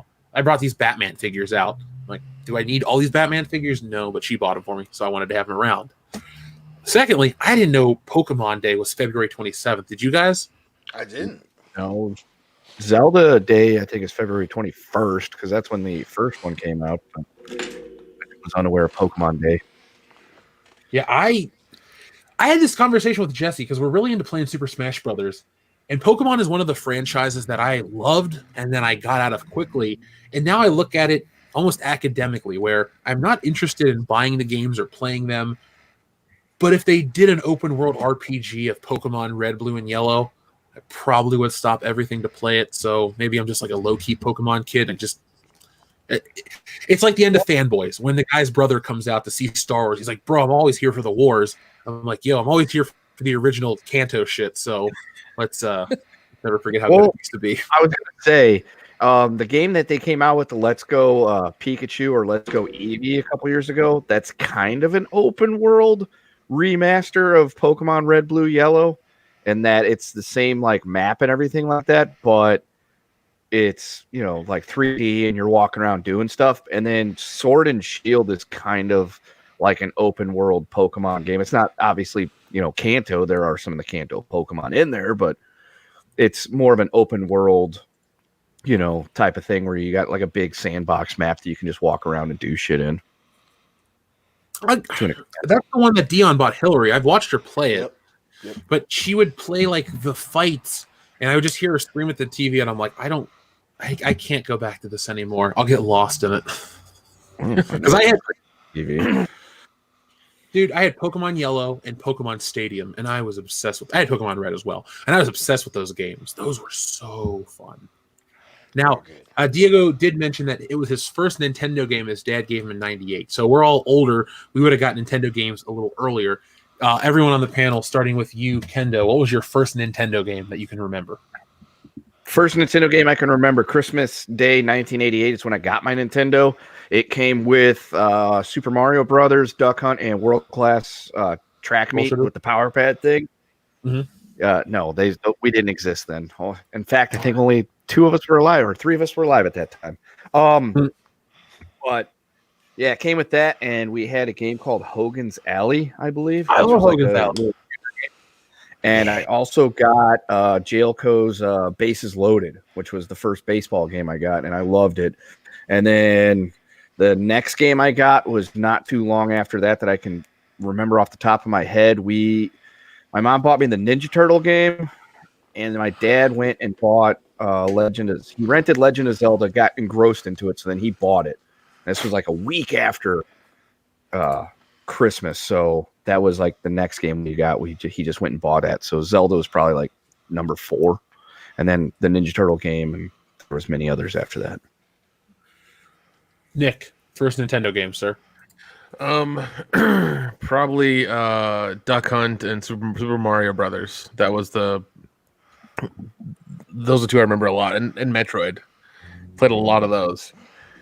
Yeah, that's about it, man. Like, you know, it was me and my brother trying to, you know, get through the level. Me calling him a dumbass for constantly dying because he was 4, and you know, me trying to, you know, steal the remote from him, you know, and not let him see it or whatever. So yeah, a lot of those things. Dion, I know you're a little late to the Nintendo party, but do you remember the first Nintendo game you bought or were given? Oh man, I don't remember. I mean, I really didn't have my own Nintendo till Wii in terms of systems. But I mean, early is, you know, I had a Game Boy, you know, so when I think Nintendo, I just think of that Star Wars on Game Boy. You know, Pokemon on Game Boy. You know, I got the PlayStation right after, and I didn't get another Nintendo until, like I said, college. But whenever I think of Nintendo, I think of Nintendo Game Boy, dude, easily. It's still a Nintendo system, so nothing wrong with that. Now, you're going to laugh. My first game that I ever received was the Incredible Crash Dummies for the Nintendo.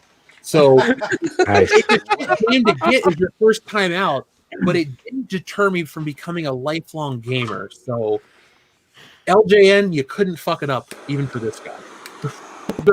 but Diego, Diego, thank you for the super chat. But thanks for sharing your story. I love when people share stuff like that. So thank you. Eric DeHoff, thank you very much for your super chat sticker of a sleeping face. McKinney90, thank you very much. We did read your super chat about the Cyberpunk Ghost Story death threats, but thank you again. Now, Tim Riggs says, I do love you guys. I've supported WCBS since I think 2014, best community on YouTube, and I subbed to over 90 channels. WCBS is the only one I ever subbed to when other channels were below 1,000 at the time, below 100 subs. Nice. Thanks to Tim Riggs for supporting the channel before it was formed. Good for him. always love seeing Tim Riggs, man. Every fucking time, man. It's always a good time because they always come rolling with his backpack full of liquor. You know. Yep. It's always top shelf shit. He always brings, man. Yeah, always brings cups and everything. Just we fucking party, have a good time. So yeah, always I miss that. Fucking miss that, man. So let's see what else we have here. Tim also is drunk, guys. So let's give him a break. I mean, he was a year off. It's okay, Tim. We'll forgive you. But he just had foresight. Like, he can see the future. He's like, hey, there's this channel's coming along next year, and I'm going to be on the ground floor. The way of the future. Talk about hipsters. To be fair, he could technically have subscribed to the other channel. It just wasn't called World Class Bullshitters yet. But I doubt he was subscribed to my channel where I uploaded wrestling videos. So, and no, they're not videos of me wrestling. Yeah, thanks, Eckhart. These chocolate bars have such wonderful inspirational quotes on them. What was this one? This one says, "Get behind other people's success. Your life was built on other people's dreams, so let's not let them down." That is really nice for a chocolate bar. This is the last one said, "You're not lucky to be than here. you think. The world needs your perspective."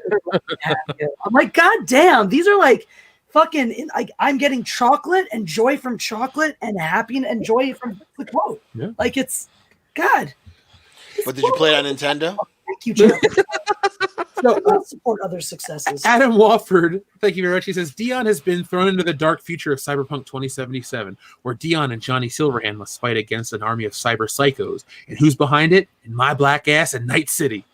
That would be the best title ever. My black ass in Night City. That would be fucking awesome.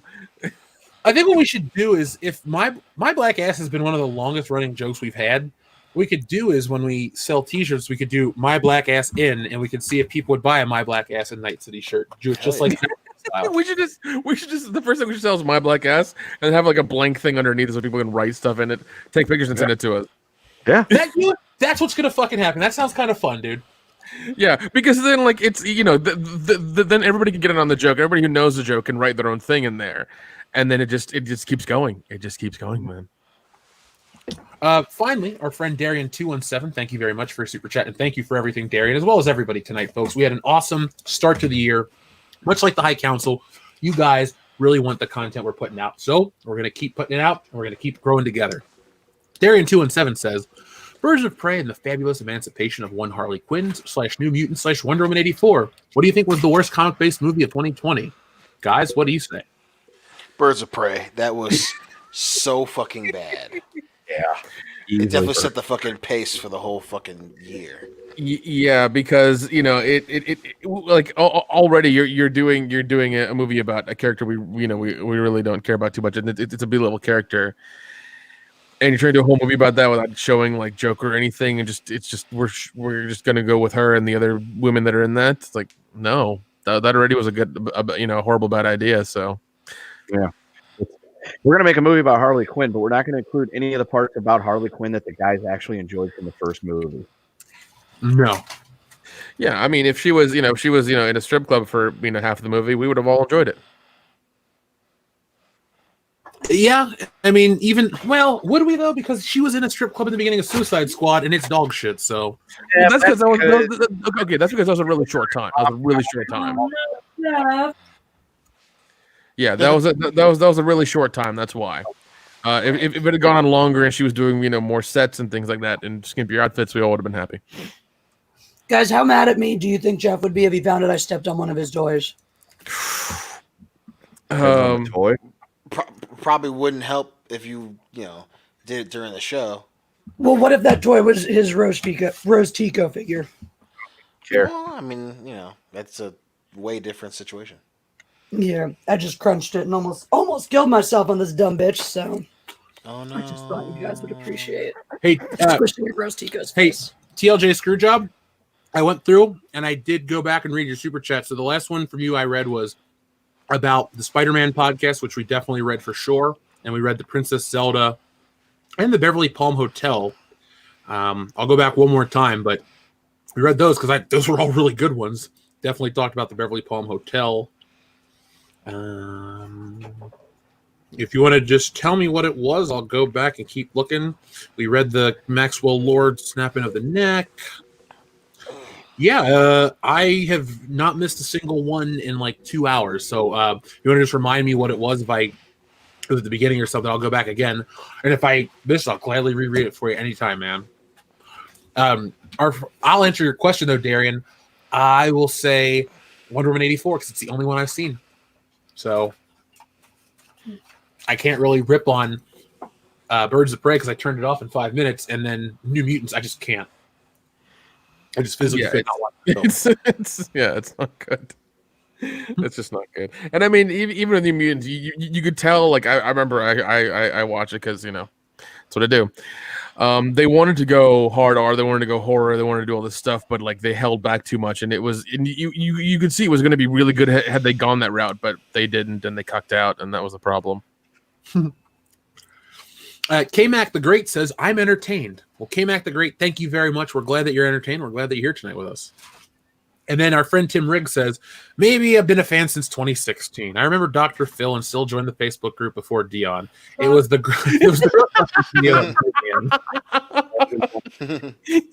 Oh, TLJ Screwdrop, it's cool, man. No problem. I just wanted to make sure to be good on all those because you were always here and stuff, so didn't want to leave you hanging.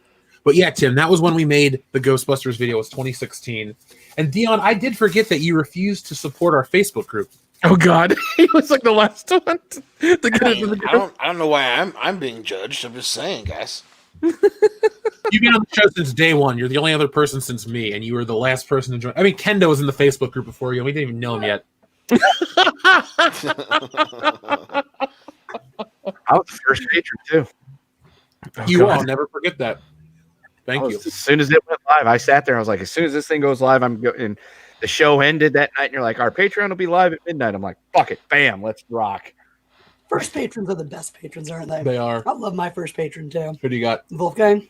He's pretty dope. Is he Kendo cool? It's really hard to say, but he is pretty effing cool. I will say this: it was cool what he did in all the Germany stuff. Yeah. But Kendo is a staple of the channel for life. So Kendo's pretty all right. All right. We wouldn't be where we are without him. So that's true. So, Kendo, is there anything you'd like to say before we close this show out, my friend? Eat pussy. Hell yeah. Spray paint on your walls, folks. All over. Jeff, did you ask how Kendo managed to send his old self to the past to be on a game show? Oh, I sent him the pictures. Okay. He was like, who is this? I was like, it's you. You keep showing up like on random TV shows at various ages and body types. So I don't know what it is you're doing, but it's weird, man. Maybe I'm like that Quantum Leap guy, except for I actually got to go home. Damn it, he never went home. Oh God, I'm so sorry, Nick. Canadian Collector, thank you very much for your super chat. He says, I watched the Force Awakens drunk commentary. So much fun. Well, Canadian Collector, what you don't realize, depending on if you watched the first or the second one we did, I puked after the first one. And then I passed out on air during the Ghostbusters 2016 commentary. Yeah, so did I, dude. I was gone. That was the ugliest it's ever been for me on the channel. Oh, man. Well, no. I remember a lot of those commentaries were just like, I'm gonna lay down for a minute, and then never came back. Yeah, usually, if Jeff was like, "Yeah, I need to go to the bathroom. I need to go lay down for a second," that was him saying, "I'm not fucking coming back." Yeah. Every time. My favorite part of that, though, is the fact that my old condenser mic picked up the audio of the wind. So when you go back, the next morning I woke up, there's this like 8-hour audio track recorded, and I'm like, oh, good, it recorded. Now I can edit it and put it together for Patreon. Because this is like at the very beginning of the channel. We're talking the end of 2017 for Kendo when you joined. So middle towards the end of it, because it was before I moved back to Camp Kendo. Oh, okay. I just remember sitting there going through the audio, and I'm like, it's ooh. And you and Dion are yelling at me, Jeff, wake up, Jeff. Somebody call Jeff the entire time. All you do is scream, call him. Don't worry. When you go back and you listen to that on Patreon, you do not have to listen to my wind sound effect. You get the lovely, clean audio of Nick and Kendo and Dion yelling about me and all this crazy shit I'm doing, and there's no sound, so you don't have to hear it. No context to it. Why are they so upset? Why do they keep yelling about Jeff? You don't get the fucking channel effect. That's why. Well, I don't want to do that to the audience, but I did leave them my personal favorite part. After the commentary ends, there's a couple moments of silence, and then some snoring fades in, and then you hear Nick wake up and go, "You guys still here?" I remember that shit. Oh my God. Oh, I was just dead at my computer. then I remember like slightly turning everything off and then like falling into bed, still drunk and just like, Yeah. That was it was one of our first ever forays into the world of Patreon content, where we thought it'd be a good idea to do Force Awakens and Ghostbusters back to back. It was Dude, the planning into that, like we were like messaging each other, like this is the food I'm getting, this drinks I'm getting this. Like we were, like this was like a well thought out thing that went to hell about an hour into the Force Awakens. Oh yeah, I fucked up. yeah, because we didn't, because like we went hard in the paint immediately, and then that was a bad idea. It was. Man. Our friend Tim Riggs again says, I would also like to point out that WCBS IMDb entry started from me. I love you guys. We love you right back, though. And we thank you. Oh, I know. I've read them before, and it's hilarious. So, Dion, anything you'd like to say before we go? No, sir. Nick, anything you'd like to say before we go? Yeah, I'm gonna be on Raiders of the Lost Flicks channel tomorrow. We're watching, I think, a crazy 80s action movie with lots of tits and blood. Come by. That's gonna be around 8:30 Eastern Standard Time. Come by there and check us out. We're also, I think Adam's also doing a contest where if you answer, I think 3 or 4 questions right, he's gonna mail you the Andy Sedaris DVD pack, 12 movies. Wow. So, and also, if you don't know who Andy Sedaris is, you really should, because I've seen all those movies now because of Adam, and God, they're everything we need these days. Like the plots are subtle, the action is ridiculous, and the tits are everywhere. Is the answer 6? Trust me, when like I have the DVD box set, but I've been slowly buying them on Blu-ray. So whenever we get together, we'll be able to watch everything in full HD. It's wonderful. I feel like the answer is 6. Folks, you can find me on a stream. I can't tell you where, but I'll give you a hint. It'll be live soon. It's a fandom that I'm friends with, so figure it out. Sounds like me. Anyway, I'll be back officially on Saturday with a video. A listener had alerted me to a comment or about an article out about toxic masculinity and Luke Skywalker, so we'll put something out for Saturday morning. But the big video that really dispels the war inside of Lucasfilm is coming. Be on the lookout. Make sure you guys have your bell notifications turned on. YouTube miraculously, because the year shifted, has allowed a lot of YouTubers to grow again. So thankfully we're on the up. Yeah. They were trying to like slowly like diminish our returns or whatever, and just really cutting hours to get under the bar before the end of the fiscals. All that was. Like, I'm sorry, you guys got to go home early today. So, with that being said, though, things are on the rise. So make sure you guys are just going to keep looking out. I'm seeing notifications pop up again. I'm seeing all these things conveniently start to happen again. So this is our year. That's why we're taking over, because next time will be too big to avoid. So, folks, we'll be out here next time with more. Tim Riggs sends in super chat that says 16 shots so far. That's 8 for Jeff, and the rest are split among you. Again, love you, my guys. Hope to see y'all at Horror Hound this year. You will, as long as they. As long as I have her around, we'll see. Yeah. So that's the only thing that's going to stop us if they just don't host it, Tim. Other than that, be prepared to drink, because I am. So, folks, I'll be back next time with more. Thank you guys again for everything in the chat. Thank you for everyone that's going to watch in the future. And if you're from the past somehow and you're watching, what year is this? I don't know. So from all of us here at World Class Bullshitters, thank you, good night, and always be excellent to each other. I'm not a chicken. .com/RamJammerand. Yeah.